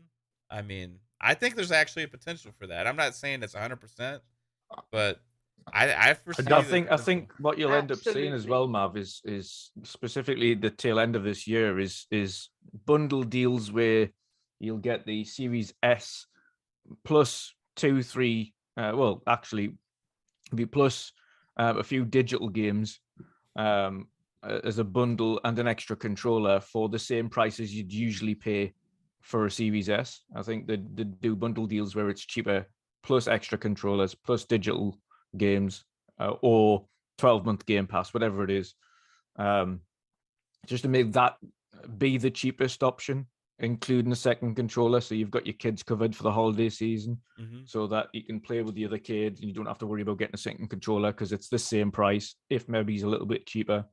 And if Series X is available, I can see them doing something very similar for that. Drop that price just a smidge to even rocket that up a little bit more. But the availability is definitely an awesome factor here, because they've got, by the looks of things, they've got on top of their shortage issues. It is every other day it'll sell out, but then within a day or so it's back in stock again. Like, it's not none of these like weeks or months that we've had before where it's been out of stock for a long time. Now it's a case of you'll find one. It might not be in this store for very long, but it's definitely over in that store over there, or it's definitely over in this one. And then that one will replenish, that one will run out, then that one will replenish, and that one will run out. And it's a permanent cycle now where everything's always available, which is awesome to see. So I think at this stage as well, we might even see potentially a Starfield limited edition Xbox. Ooh. Could you imagine a Starfield limited edition Series S? I would be down for that. Like, because they had the Series X for Halo, and I'm not saying like maybe they could do both, but like, I don't know, is there something sleek about that? That's what I wondered. When they released the Halo version of the Series X, why didn't they release a Halo Series S? Yeah, I think because of the power, the whole thing. They're trying to promote. I think show them some love. I think the little guy's being underestimated severely here. I think the further we're getting into the generation, and as things like FSR and DX12 Ultimate and all of the lovely abilities that Unreal Engine 5 has, I think the Series S is really going to start taking off. Oh, most definitely. Sorry, go on. Sorry. No, go ahead. No, I was just going to say, and because the X takes 2 chips and the S takes 1 chip, so they're going to knock out more S's anyway. Sorry. No, yeah. I mean, they're we hear that they're possibly working on a new chipset that is cost efficient. So this way, it's a smaller form factor, which is going to run cooler and be less expensive. So when you're looking at the Series S, you can get 2. I think it was 2 chips out of the wafer versus 1 versus I think that's what it was. It was. Yeah. So you're doubling the quantity of your console, and then with having if you're going with a different node, if you're going with a 5 newton meter, or if you're going with what is it? 6 is, I don't think they have. I think 5 is the next availability right now. Yeah, 5's the newest one. So I think 5, if they go with the 5, then we definitely will see a huge markup with the Series X. This is all on AMD. They're going to give the allocation to what is more popular and more cost efficient for them as far as producing. Possibly. Correct, because there's the chip yield, sock yield is not as high with this Xbox versus with the PlayStation. The PlayStation is it's enormous. It's insane with what the yield is, and so they're going to be, for us, it's better to allocate everything over with the Series X, and that's what we're seeing. I don't think they're paying for that extra allocation as people are in some media trying to portray it.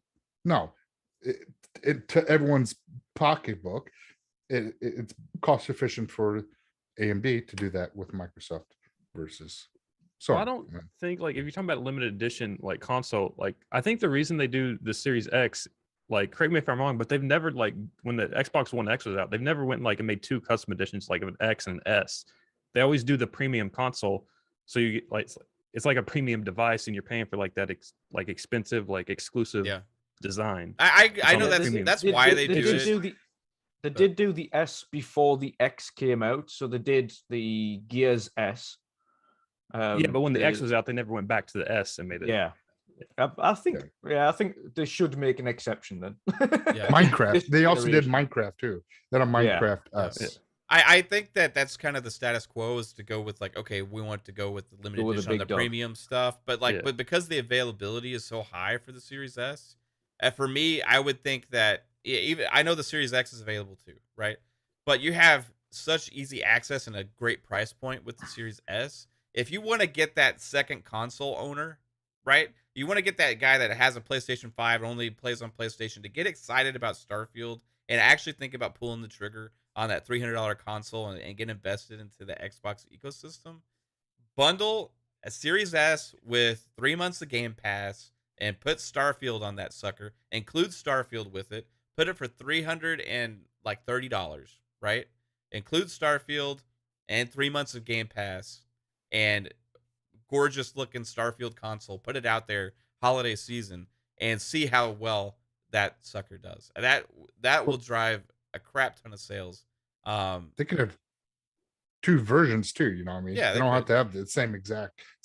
You got one version of Starfield for each console, and so it's just like, for people that are like limited edition collecting to collect things, that is something you do, and the people are like, oh shit, I gotta get both of them now. That's what I'm saying. Why not? A limited edition run on the console, people will buy it. So that's definitely. And then I don't know if did you guys hear? I forget who it was. I don't know if it was Dealer, but he I think in one of his videos he said that possibly with this new chip, cost could go down to $400 a console for the Series X. Wow. He did. I was like, what? If they put the Series X at $400 this holiday, holy shit. Would that drop the price of the Series S as well to $250? Oh, 100%. 250 or 2. I mean, if they hit a $200 mark, that's that magic price point right there. But they're not going to drop the price because a lot of people won't know the chip change, so they'll sell it and get more profit out of it. Maybe, but remember, Xbox, what they don't necessarily care about making money on the console itself as much as they do making that money on this. Yeah, but if people don't know, it doesn't hurt. If they're selling out advertise, anyway.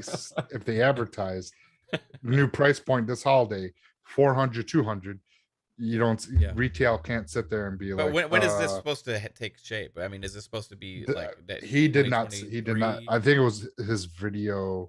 Well, no, they're starting the chips now, and it takes 3 to 6 months to get the production run going and to see. So we're looking at holiday season just before. So getting those, if they're going to do a Starfield theme Series S and X Xboxes with these new chips and everything and that new price point, that's like perfect time right there. Drop it right on 11/11/22, that would be pretty big. Yeah, it seems that Right before Black Friday too. you know, PlayStation already had their kind of like revision within the console, kind of, right? And it hasn't really seen No. any like results for them as far as like any availability, extra availability, or anything was like to that. cut It doesn't costs. seem like. No, it was to cut cost and I think they said now it's at profit. They're just making sense or something. It's Not going to much. make them more profit in the long run because it's going to dramatically reduce the lifespan of that console. What they did. Yeah. Without, plus that liquid And it costs people more because they're going to have to buy replacements. Yeah, wait till that liquid metal fiasco happens. People thought Red Ring of Death was bad. And Fuzzy, do you think Xbox is gonna continue and build up more momentum because of the availability with the holiday lineup coming up this year? Oh, definitely. And while you guys were talking about like the custom consoles, I really wish they would do like a design lab. It's not that I want to pay more, but I would be willing to pay $50 or $100 more to get my own Base custom, plates were so cool on the Series X or 360. Series S or something like that. Just do it through design lab. Tell me in advance. All right, it's 6 to 8 weeks. You know, once you buy it, same thing with the controllers. There's no return type of deal unless it is, faulty type of thing. But they need to do a design lab for the consoles as well at some point, just for those that you definitely want to secure a Series X, but you're willing to wait 6 or 8 weeks. Yeah. Oh yeah, I want my Forza Motorsport Edition one with the racing stripes and in the or in the Gulf fuel paint scheme or something like that. And I'll pay the premium to get that. And that's like the great thing with what Sony did this time around with their removable face flaps, that they can sell those. Like they can sell limited edition flaps, so you can get. They're officially known as lips. Thank you, Psycho. Oh, sorry. They flaps. So you can get the defo lips. flaps. You get bigger flaps on the pregnant one. Oh God. Pause. Yeah, I'm glad you said it. I Thank you, Lupa. Out my pleasure. Get the big lips on the pregnant one. Yeah, That's what and that's what everyone does. If you look, like anytime I see on Twitter anybody that Lupa for buys a president. PS5, Big lips on the pregnant one. they're buying black. They're blind to black. The lips, as Pong says, buying the black lips. Psycho. Can we get? Oh my gosh. This is like last night all over again. It is. Fuck. Where's 3-bit when you need them? Oh man. No, but this It's holiday. those multivitamins. Yeah. So maybe I don't know if they are multivitamins. I gotta check them. No, but I think Xbox is going to continue that momentum through the holidays. Like, I'm wondering if some of it might be allocation that may have been intended for like the Russian market or something like that. If that also might be helping things as far as, since they're not really pushing any new customers in that region. If that may have helped with their allocation, at least in Intel and AMD recall. So if I buy a Series X, is there a chance like it's going to be like default in Russian right away? Like next time I try and boot it up. They just change the BIOS on it, and that's it. Right. No, but I think that momentum continues through the holidays, and I could like you guys said, if they drop that price, talk about a doorbuster at that point. Oh yeah. A $400 Series X or a $250 for a Series S or something like that. Dude, those are gonna be like hotcakes in Black Friday. At that point, it's like it's almost treading on impulse buy range at that point. Oh, in comparison, like if somebody was on the fence, I was going to wait for the PS5. And see, I think the Series S is already at that impulse buy range right now, kind of. I mean, it's Three- right on that cusp. It's on that cusp, but 250, 200. If it's 200, holy, that is 100%. Like 200, drop. Yeah, that's a grocery store visit right now. Is $200. You know what I mean? You go buy some hot dogs, some butter, and some milk, and you're halfway there right now. Yeah, like, go to Walmart, you pick up a Series S, and then grab ramen noodles, some hot dogs. You're good, man. Yeah, you think, okay, I can eat ramen. I can eat ramen this week for a Series S. That's right. It's a creamy chicken, bundle Mm. pack. Oh, But when you get like gotta $5 for like 30 packs of ramen or some shit like that, Ramen's 25 cents, isn't it, for per pack? I remember like it used to be way cheaper. Like it was like 5 cents a pack when I was a kid. No, I don't know if it was over 5 No. Yeah, cents, it was cheap. It was cheap as hell. Yeah. Ooh, okay. I don't know how It was cheap like ramen and Kool-Aid, it was the same price point. I can check right now. I'm I pretty don't sure it's know. like 25 cents. In the Like, 80s, that's what we're in the talking about. 80s it was like less than 10 cents. How do you know? You were too young. Because I would take my dime up to the grocery store and I would buy my pack of ramen. I don't know, like that guy took my allowance. Rode my bike. That's all I You got weren't to buying eat. penny gum? Kids were buying gum. Mav was buying You ramen. were out at 6 fucking years old buying a pack of ramen. I and was, you're like, yeah, that's what I did. Get my ramen fix, yo. I was riding my bike around getting ramen. It's all I could afford. At 6. Hey, you got some hot water? I need some hot water. I would just walk around the parking lot, watch for somebody to drop a dime. Go get me some ramen. Oh, Lord. It's your husband, Caleb. I'm just kidding. Do you remember when like candy bars were like 4 for $1? Yeah. Remember anything that was like a third of the price? Yeah. Not even that me long being a bit ago. older, I remember going to like the dollar store where they would have like the candy aisle. If you had $5, pretty much it was like 3 Halloween bags worth of candy. Right. Wow. Insane. You're I old. started I'm just I kidding. started smoking when cigarettes were $1.50. All right. No, Wandering Dutch will remember like fruit salads and blackjacks, like 6 for a penny. The fuck is that? Yeah, well, you're all Freddo bars- talking Freddo bars American. used to We're be- British, like. And Freddo bars Dutch. used to be 10 pence. You gotta Yeah. let us know about this stuff, Lupa. You can't just go out there and say some yummy stuff and not tell us what it is. Blackjacks are like a small black chew that's like chewy and aniseedy. Black It's licorice? lovely. Black licorice. No, not licorice at all. Aniseedy. Is it like Like almost it's like, more like, Laffy more like an Taffy, but actual harder? chewy bar, like a Yeah. a taffy type of Ah, Tootsie Rolls? context. Kind of. Oh, so it's No, you said anise. Yeah, Aniseed. aniseed. Yeah. Ooh, that's what Uzo is made out of. Yeah, and then the Yes. fruit salad ones are like half yellow and half pink, and they're like fruity flavored. Oh, I thought you were Oh. just talking about fruit salad.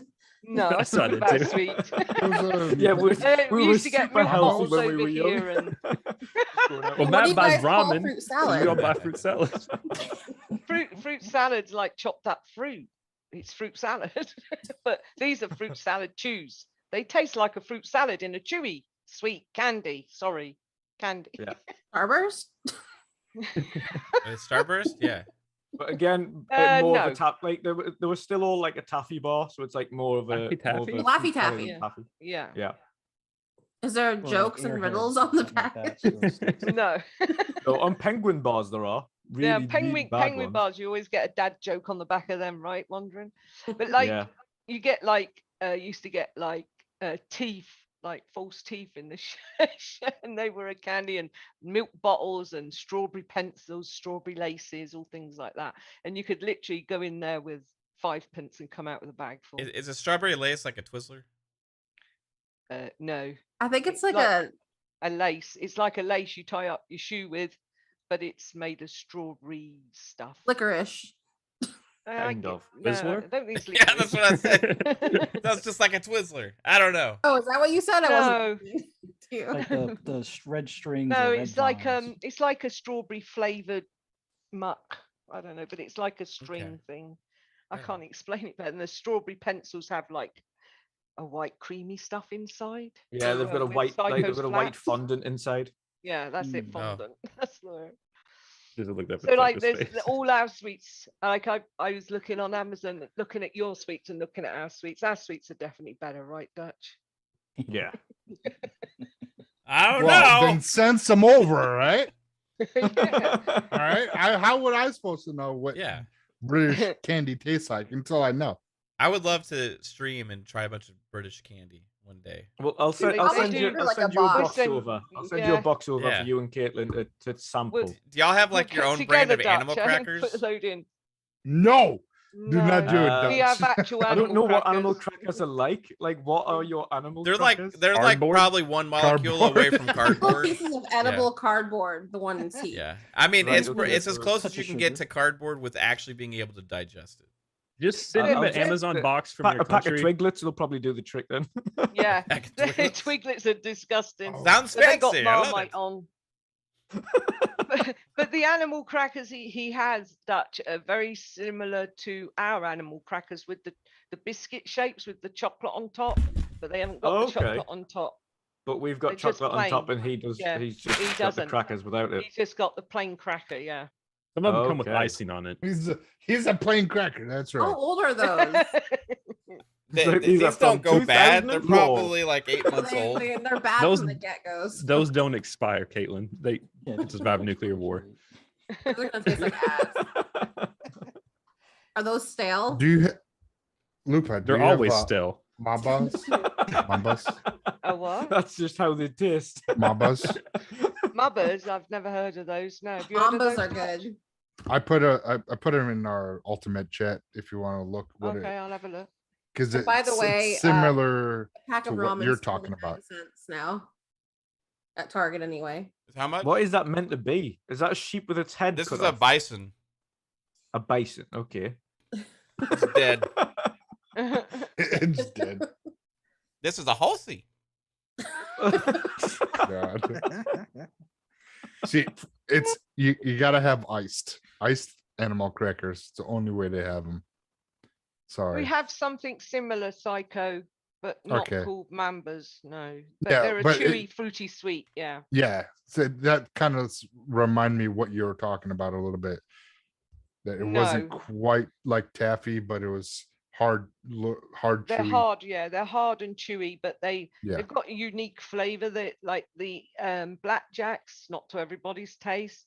They're like a black chewy sweet like that, but a bit harder, and they got this really strong aniseedy flavor. Yeah, this is what raspberry, orange, and lemon. Uh-huh. Like Well, they're a I bit eat the like lemon and Starburst, orange. right? They're the harder than Starburst. The Mm. Mambas are harder than. That's why I Yeah. was saying they're more like what you have. Yes, what that's you're right. talking Yeah. about then. Yeah. I mean, I'm talking old school sweets. They still have them. You can go on Amazon and buy up like the 70s, 60s, 80s types boxes of sweets, you know, that have got all the old school stuff in. I'll Tell get you you what one of them sweets- and send you one of them, Psycho. Hey, look, there we go. Pack of Man. Mambas. I just pulled a Where pack else of you pull those Mambas. from? I just pulled them out of my I tell you what ass. sweets. I tell you what sweets are good. Is though, that I why do they're like bent a little bit? Yeah, they're in my drawer. What are those, Doc? Goofies. Goofies. Goofy. Oh, It's yeah? from Disney World. Believe it or Oh, not. Oh, wow. Oh. I'll show you what a Mamba is. Now, this one's Mamba number What is 5. this show right now? Bushido. We're just Bushido it's a food. snack show now. Bushido in the chat wants some barbecue rib ramens. I don't know So- how good that would be. Mom, inside this Barbe- pack is like this little pack, right? And this has got like, there's like 5 of these, and each one's a different flavor. And then each one of these is like 6 different individual little chewies like this. Yeah, Right? we've So- got something similar to that called Matzlo's in them. Dutch Matzlo's. Yeah. Every time she says some candy, it's like made up words. Yeah. Well, you want to hear You're yours just from my hearing, you're just side. hearing random sounds. Mumbas. Not even a word. Okay. Sounds like Um, you're doing the Mumba dance. Boba says, is Gummy Vitamins the sponsor today? No, that was yesterday. I think Pong missed that. Yes, he did. Speaking of sponsors, though, guess who's looking at adding sponsors into the games? Potentially would be Xbox with their new ad development type thing they're starting. This He has can't caused speak with that sweet in his mouth now. this has caused a major uproar amongst some who pretend to care, and now Ah, we are going to discuss this thing that is a big problem. Do we? And I know I'm not gonna say I love ads and everything, but I don't think this is like really what people are thinking of when they see This this. show is sponsored by Raid Shadows Yeah, Legends. this show is sponsored by Game Sorry, that was a Pass. perfect segue. Yeah. So what I'm getting at is like, I think we're gonna see probably more like either ad placement type stuff, like in game, like banners, or like, hey, there's a pack of Mambas sitting on that table over there in the game, or Yeah, in Starfield. or you might see like some Ad Dragon. more mobile game stuff that they're doing potentially, right? That maybe they're getting this in place for their mobile games, since they're, you know, the Candy Crush is going to be part of them now, and all this stuff as well. So maybe in the creative Forge world, you know, when you're going around to all the creative options, you see like a banner off in the distance that has like a video of gameplay that says brought to you by Sprite or whatever the hell on it, you know. Things like that. I could potentially foresee stuff like that, because we see that in tons of multi-platform games already. And it doesn't ever, I haven't played a game so far that we're advertising in it too much where it's like been like, oh, that took me away from the experience, so that's really bad. 2K tried it. Yeah. Yeah, 2K. They tried it and they instantly got shot down because they were doing it in the middle of NBA 2K, and all of a sudden an ad would come on the screen and everyone was like, and then you had to back get out the of it. F out of here. Yeah, and it was screwing up things. No. Yeah. No. 2K So if tried. it's like that, that's bad. Right? Do we foresee them doing something like that, or do we think it's going to be more of just what we see in a lot of the other companies already ongoing right now? They already talked about it in the article. Again, people never read past the headline. Honestly, I didn't even give a shit about this period. I just talking about it now because it seems like it's worthy of, I don't know. Right, and because it was behind a paywall doesn't help. But you can go find it. Idle Sloth broke down the article. Shout out to Idle Sloth as always for his work that he does in this community and put some of his information together and out there in readable form. So if you go past the headline and you get past the main part, straight up in there, it says Microsoft is very cautious about building the system and is wary of irritating players through ads. They're choosing to build out a private marketplace for very specific brands to add ads into games without altering the gameplay experience. The ads are also reportedly not based on customer data. So it's going to be like we've seen. And again, I'm not defending the practice, right? I'm not, but I'm also a realist and understand that, especially with the free-to-play games, there's a reason for it, right? And as long as it's not intrusive, as long as it doesn't stop the gameplay, do I care about seeing a Gatorade ad? No, I don't. I see it in my paid content on NBA 2K22, even though they removed the intrusive stuff. There's still Gatorade. There's still all sorts of advertisements throughout the stadium, just like you would see in a real NBA game. And even some of the announcers, right? Like Kevin Harlan, one of the most famous announcers in the NBA and the NFL, he does little Gatorade promos during a timeout. Yeah. Right. They do these little, acted out scenes where they're talking about, because they got the timeout and the time's ticking down. You can skip through it. But when they take the time out right away, they say, oh, and the players are going to go hydrate now with some Gatorade. And then they do this little spiel about Gatorade, right? That doesn't bother me because that's like real life stuff. We're used to that from realism TV. to the game almost. It really does, right? And having like specific car companies have their cars in a game, that doesn't bother me. Like billboards, like back in the day, we were playing Midnight Club. Man, remember the old Midnight Club? Best Buy was there. I think Pizza Hut was one. Like they had real ads. None of that stuff bothers me if it's appropriate. Now, if all of a sudden I show up in Halo and like Jez and Rand were talking about, so there's a McDonald's in the middle of Halo Infinite. Okay, well that's intrusive, right? That's not what I want to see. So that's where I think I draw the line on this stuff. And if they do keep it to the free to play games, okay, that's fine with me. Again, I'm not defending the practice, but let's be realistic. Again, this is business at the end of the day, and without making money. And yes, I know all the game companies are making a ton of money, but all the game companies are here to make even more money at the end of the day. That's why we're getting all this content. That's why this is the golden age of gaming right now, is because there's money involved. So let's keep it real. They're going to try this stuff. Again, there's a line that's going to be crossed. And as long as, according to this article, Microsoft is very obviously aware of that line, and they're not looking to make this some ridiculous wild west where everybody's just throwing ads everywhere and we do see a McDonald's and Halo. Look, that's okay with me. I don't have a problem with it. It is what it is. It's business. I understand it.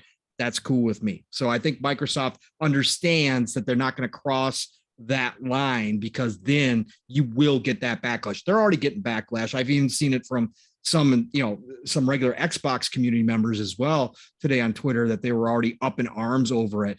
And if it crosses into the paid games where I paid, $60, $70 for the game, and they start doing that and it doesn't make any sense as to why they're doing it, then we'll have another conversation about it. But right now it is what it is. I'm okay. Well, remember with the whole back when I think it was the 360 Xbox, or the beginning of Xbox One era, is when they were going to put ads in Xbox Live, and everyone's up in arms like, what the, no, don't do this, we don't want that. And what they gave us wasn't really it was the little window. It was like, okay, here it's this, and a lot of times is click on it and it's like some either in-game content or something along the line. So it's like it wasn't there was more of a reaction just of the thought of it, and then when it actually came out, it wasn't that bad. So this is probably, as long as if Microsoft's aware, then it's the same thing. I think to what Pong was saying as well, regards to where it's placed in the games, yes, is vital. I think personally, correct, it can also work in certain games' favor. Like if you've got like some open world current year open survival game or apocalypse game where the cities went to shit and things like that, and you've got actual realistic ads that were on the walls and things like that for certain things that actually then it drags you more into reality than it does saying like a fake car that doesn't exist, and like fake versions of a brand that they've just replaced a letter and changed it with another letter. Like that takes you out of the actual realism of the situation, because you're just more laughing at the silly version of the brand that on the wall, and replace that with a realistic brand, and it turns it more into something that is then akin to realism.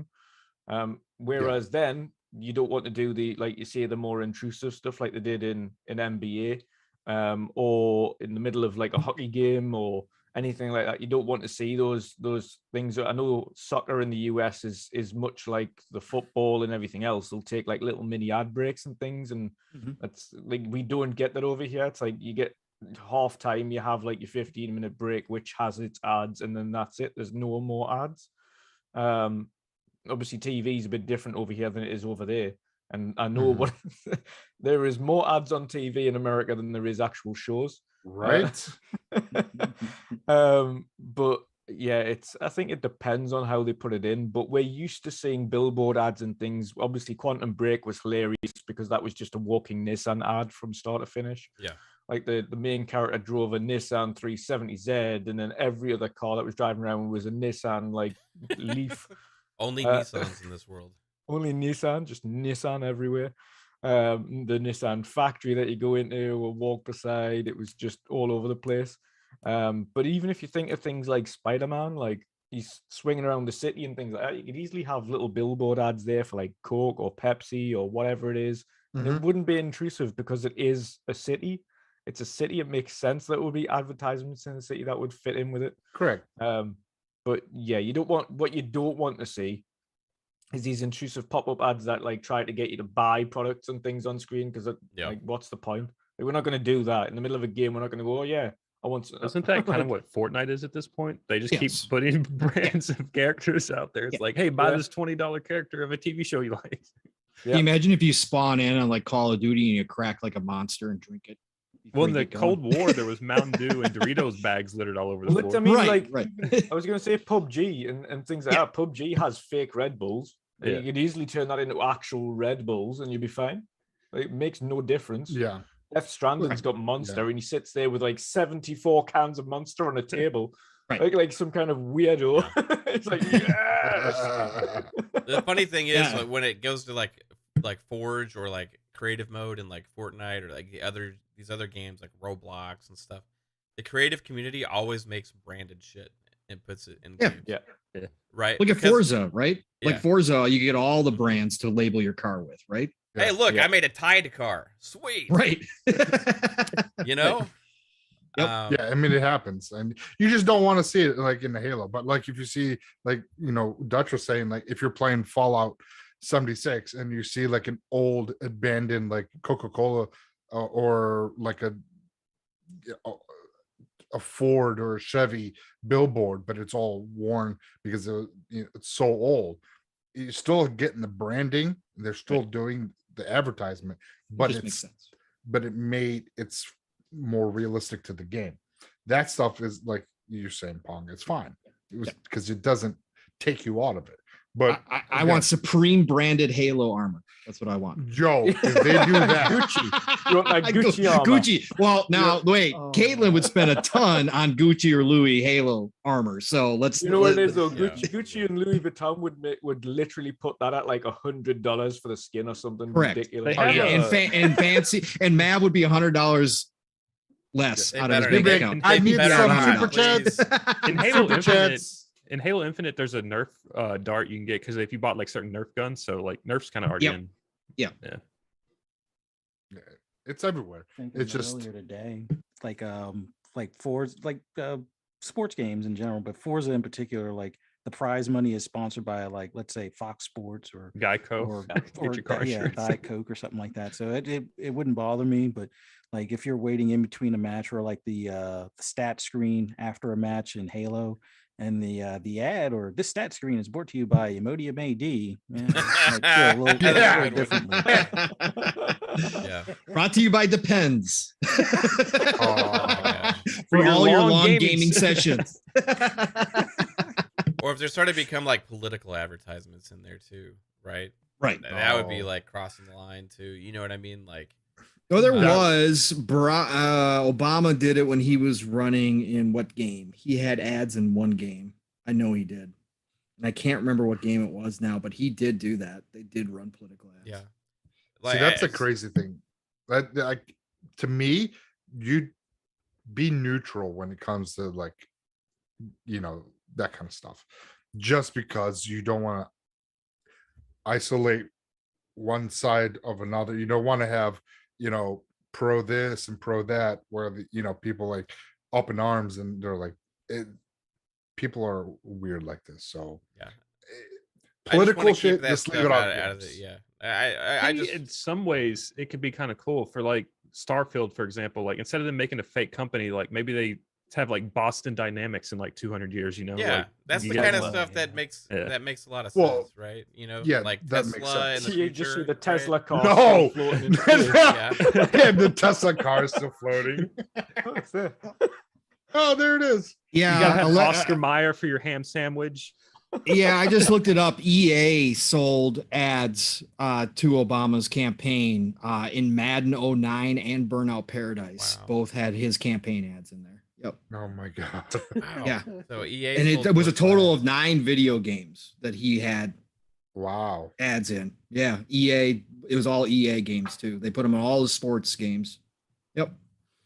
I remember that. Well, that would be sports is one thing that a lot of people play. I mean, you got people that only play Madden, 2K, FIFA. See, that's the kind of stuff that doesn't like necessarily add to a game. It's just like there for money purposes and stuff. You know what I mean? I don't mind the advertisements that seem like they have a reason to be there, a purpose to be there.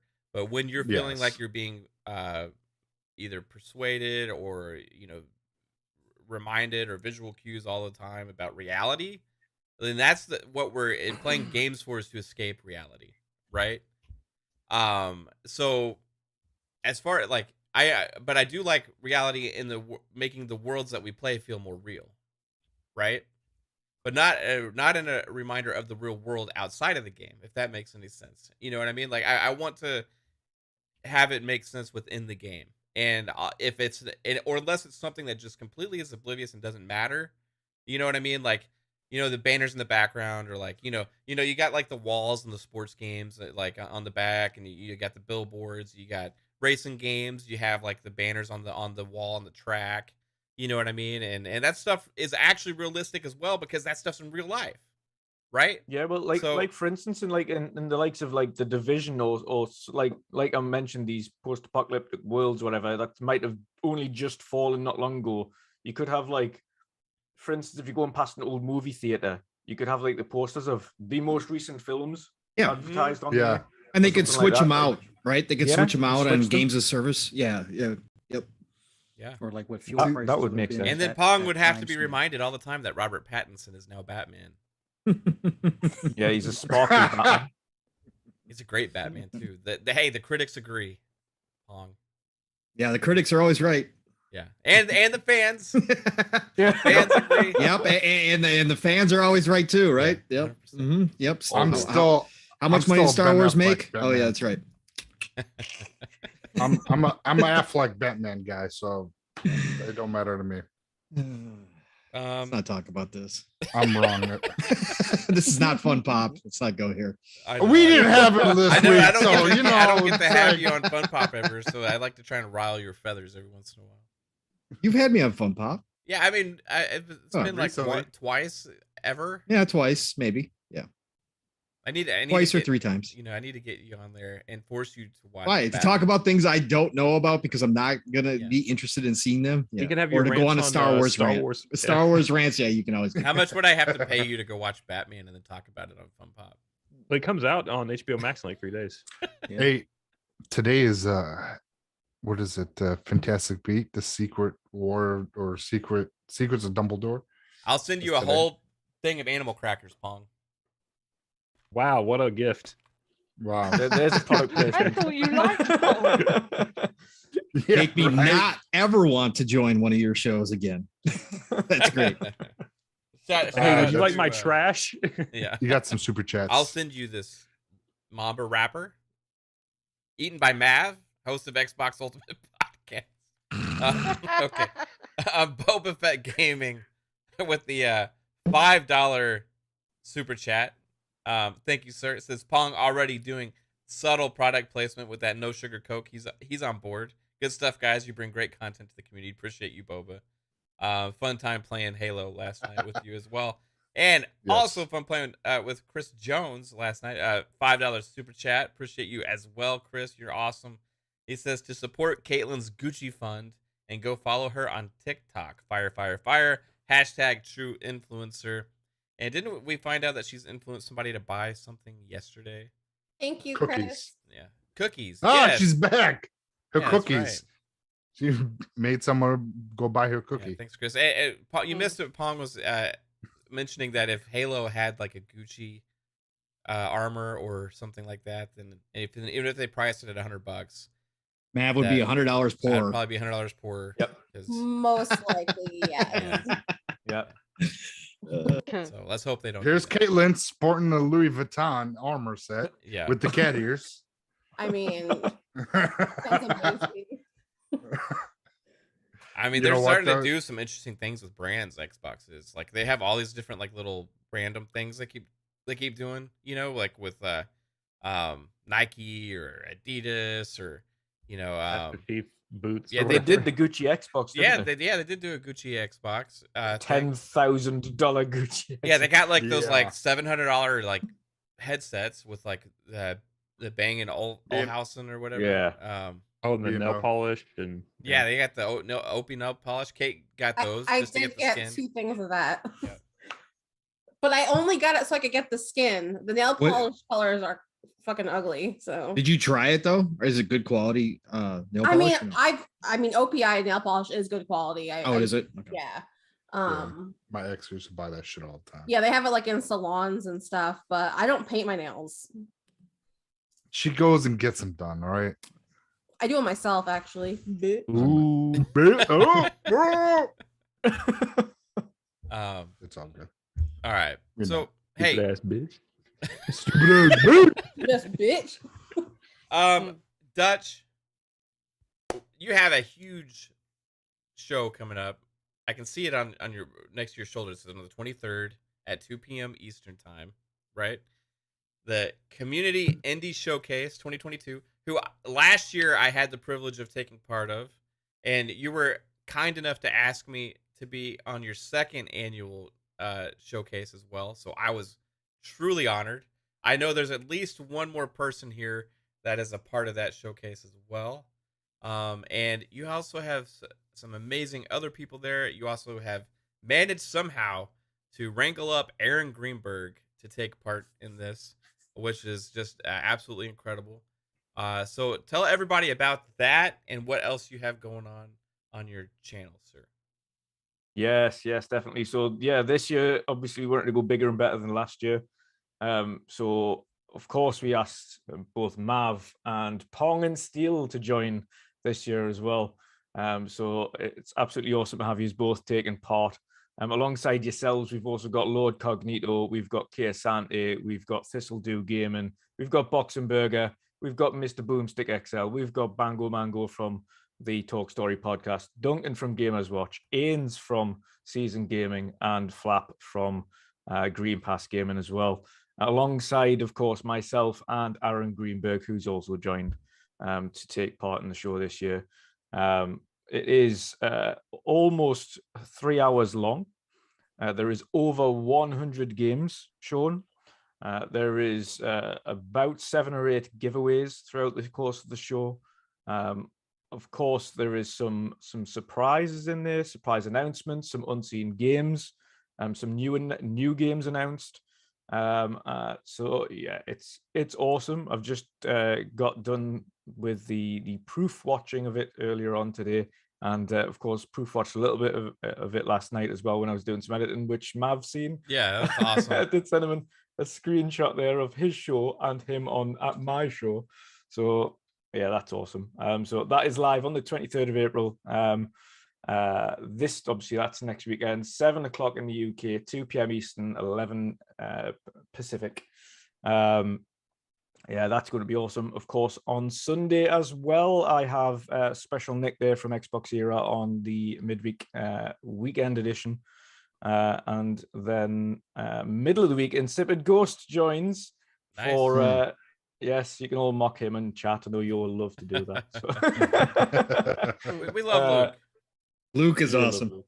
Yeah. No, he's joining us for the Wednesday show. But yes, that's what I've got going on. It's absolutely been awesome being here again this evening with you chaps. It's been a long time, so it's a long time coming. Yeah, but yeah, it's been a blast. Dutch, any chance now that Mr. Greenberg is joining CIS 2022 that we could have a surprise Game Pass indie announcement come out of CIS 2022? You never know. Watch next week on the 23rd. That's right, everybody. That would be cool if something like that happened, you know. Now, I'm not trying to put any pressure on the show. Don't nobody be disappointed if this doesn't happen now. That's Pong's fault, you know. Could we have Starfield gameplay at CIS 2022? You heard it here. Watch to find out. Oh.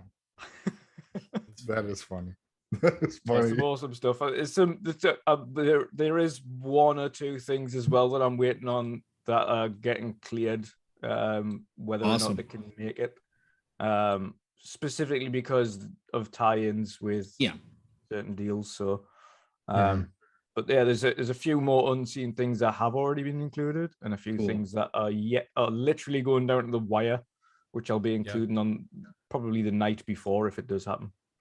Yeah, and I have to say, man, like, people don't realize how much work goes into putting together something like that. Like the amount of editing that you have to do is absolutely insane. I mean, I can't imagine what with everything that you're doing with all these gameplay clips. I think how many games did you say there was? Well, about 100. There's about 107, I think, in total. Yeah, I mean, you know, you talk about like what we do, like to make some of our intros and our trailers and stuff. I mean, this is like that times like 100. You know what I mean? And 7.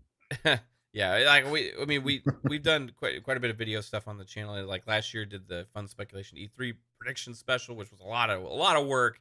And so I completely respect and everything what you're doing here. I'm still trying to figure out how we can do that this year without an actual E3, which is gonna suck. But Is it going to be the Summer E3 was Games Fest Xbox, prediction? so it was still. yeah, it was, but like we had the promise of the other things there as well. So this will be, I will figure it out, you know. But I just want to say respect 100% the amount of time and effort that you have to put towards this, because you're doing all the work, man. Like editing. Yeah, that's one thing like, I did say to everyone that was involved. I was like, no, just send us, like, all I need is your lists and like your awesome sections, like your video sections that I want you to do. The rest is I'll take care of that. I just want you guys to feel like you're not under pressure. Like let me do all the legwork. Yeah, and it's a lot of work, man. So I can't wait to see it come together. You did a great job last year, and I can't wait to see the evolution of it for annual episode number 2. It's gonna be awesome. So yeah. That being said, Fuzzy Belvedere, part of the Fun Speculation fam, looking forward to. Again, we're moving FSP around all over the damn place. This time it's 3-Bit's fault. He convinced me last night while we're playing that he, because he can't make a lot of our shows, he said Monday nights. Ask him again. I did today. Okay. I DM'd him, and he was like, he said Monday nights are the best nights for him, and he was like, can you move one of your shows or make a new show? I'm like, hey, I'm not gonna make another show. We already got it. Make a new show. We got enough shows. And he's like, well, I was like, so he's like, what about FSP? And I was like, well, we just moved it to Tuesday. He's like, well, what about Monday? I'm like, I guess there's no reason why we can't do it on Monday. So 3-Bit talked his way onto FSP and moving us from Tuesday to Monday, even though we just moved it to Tuesday. So FSP will be on Mondays at 6 p.m. Eastern. So it will be before Primetime Gaming, Double Butter Gaming. It'll be before X&C from Colt Eastwood. I did not want to go put the show up right at the same time as both of those guys who are awesome, and I like to try and watch those shows. I know it'll probably bleed in a little bit to that, but Fuzzy will be there on Monday with Jasper, with 3-Bit, and Key hopefully when he returns. But Fuzzy, thank you for being such a huge part of everything we do here on this channel, and I want to make sure everybody knows where they can find you as well, sir. Well, just want to thank you again for the invite, and it's awesome being on here with you guys. Awesome with everybody in the chat and everything, and watching us go off the rails a couple of times on some snacks while gaming type of thing. But yeah, for any of those that want to see my ramblings on anything racing related, Forza, Gran Turismo, or just any games in general, you can always find me on Twitter at Fuzzy_Belvedere, or on YouTube, Fuzzy_Belvedere, and same thing on PSN, Fuzzy_Belvedere, and Xbox Live, Fuzzy_Belvedere, because Xbox is better with spaces instead of underscores. So there you have it. Right on, man. Again, thank you for being here as always. I don't know if Kate's back yet or not. Here. Yes, you are. Okay. I've been here. Okay, baby. Oh, I thought she sounded like Minnie Mouse for a second. You can find me on TikTok at Caitlin_fancy, and that's it. That's all you have to worry about. TikTok. Yeah, I don't even say Twitter anymore. You just hit 12.5K followers on TikTok. You had your second video exploded on there now, so you got 2 videos that have kind of jumped up quite a bit. I mean, I have That's a few, but okay. Wow. That's awesome, baby. So check out her TikToks. I can. Thank you, Dutch. Thank you, Fuzzy. Thanks, chat. And thank you. The extraordinary AssassinLupa. Thank you for being here as always. Thank you very much, Mav. Thank you very much, Dutch and Fuzzy. You've been awesome. It's been great to podcast again with you, Dutch. It's always fun. And thank you, chat. You've been awesome, as I said in the chat. You can find me here on Friday nights at 9 p.m. Eastern, 2 a.m. UK time, and at AssassinLupa on Twitter and Xbox Party Live. I'll catch you all gaming, guys. Heck yeah. And before I forget, Chris Jones hit us with a $3 super chat. He said, animal crackers suck unless they're iced. Okay, and also 100%. oh, damn it. I was hoping I would say that Man fast has enough culture. to where y'all didn't hear it. It was blasphemy. Man has culture. Thanks, Chris. Appreciate you, man. Psychonauts, the vitamin boy. Where can everybody find you, sir? Yeah, I just want to say thanks to Fuzzy coming out and Dutch. It's always awesome to have you guys on. And chat, always great to see you, you know, and doing the show with you guys is always phenomenal. Love you guys. The grade 8 is this what we're going to be called. There's 8 of us here right now. The vitamins are working. Way to go, Psycho. Right? He's formed Not a when you complete eat 10. sentence. Phonics and vitamins all in 1 week. My pension head level was good. Yay. There's a whole thing behind that. We'll tell you later. But yeah, find me on social media, Psychonauts8 everywhere. You can find me Wednesdays, Fun Pop, 7 o'clock, and here Fridays at 9, talking about Xbox and all that good stuff. awesome, man. And then Thank the you. lore master, check out his videos where he beats games faster than anybody else I know, and 100% some. And then He's now the releases actually information. guy too. Yeah, the actually guy. He's actually lore master Jasper. Yep. Oh, he's gone down in my estimation since the thing he just said about Obsidian. Oh, okay. Yeah, taking down a notch. Yeah, he's lost his lore bit. He's just good now. Okay. just the good Jasper. Okay. Yeah. Well, Jasper, where can everybody find you, sir? So, guys and gals of the panel, awesome podcast, chat. Thanks. You're amazing. Check out FSP. That's the Fun Speculation Podcast. Monday at 6 p.m. I love the enthusiasm. Yeah, I'm trying to do like a Pong outro. I knew this is where this was going. I knew this. You can check me, Fuzzy Belvedere, and Mav, maybe 3-bit on Mondays. Who knows? 6 p.m. Then we got Fun Pop. That's actually pretty good. Jasper. See, you got to be yourself, Jasper. It doesn't work when you try to fake it, man. Then we got Gotta Fun Pop fake it to make it, Wednesday, Pong. 7 p.m. Eastern. Me, Mav, Psychonauts, talking about comic books, movies, TV shows, all that and more. Then we come back right here on Fridays for this show. We got 9 p.m. Eastern time. We talk about all the Xbox news, and I'm the Lore Master Jasper. Twitter's Lore Jasper, and YouTube's Lore Master Jasper. That's fucking great, man. Love it. The best outro now has been accomplished by Jasper. I don't think anybody can beat that. Pong, you might as well go ahead and try. We'll see. Well, everybody, you can thank find me Pong Soul on Twitter. That's pretty much all you need to know. Check y'all later. Have a great weekend. Oh my god, that was amazing. Yes. And Mav, where can everybody find you? I know. I gotta let Pong do Yeah, his. we leave it there. That was good. We gotta let Pong do his thing. We can Come actually on. go game. No, Lupa, we got a big day tomorrow. Now, come on, girl. Stop trying to ruin it, please. I'll All be right. there, Pong. I know. Look, everybody, what a fantastic show. Thank you all for being here. Chat, as always, absolutely amazing for showing up and supporting us. Dutch, fantastic to have you on, brother. I know it's late there. You might be seeing the sun rising at this point, so appreciate you doing your best vampire impersonation and staying up all night for us. Love having you here, brother. And definitely everybody go check out his channel. Midweek Mix Up over there, the Midweek Mix Up Collective, a great group podcast of shows and people. And CIS 2022 is going to be absolutely gigantic. And again, congratulations, brother, on getting Greenberg. Fuzzy, always awesome to get extra shows in with you, sir. I will see you tomorrow night on the Shop Podcast. But great to have you here. Love hearing your thoughts as always. Family, you guys were all amazing as always. And 3-bit lady, we miss you. Miss you a lot. So can't wait to get on some shows with you as well. Otherwise, everybody find me on Pong Soul, on Xbox, on Twitter. You know the drill. Go follow me. I'll follow you back over there.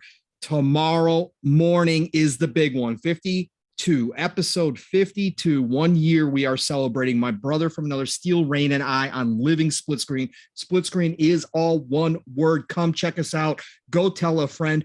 And we just hit 500 subs today, heading into that show, which is a huge achievement for us. We appreciate and thank you and love and nothing but respect for each and every one of you that have subbed to us and that join us each and every week, whether live or whether later, or like boom, he breaks it up over 4 days, because you're gonna get 3+ hours with me and Steel, and tomorrow's gonna be no different. Guarantee you that. So please join us 10 a.m. Eastern, 9 o'clock Central Time, 3 p.m. UK time, Living Split Screen. Drop on in and celebrate with us. Otherwise, tomorrow night, the Shop Podcast, like I just mentioned, PTK Blam's channel. He deserves more watchers, followers, all of it. So please join us Saturday night. PTK Blam, Fuzzy Belvedere, and myself. We're going to have a great show tomorrow night, 9 p.m. Eastern, 8 o'clock Central Time.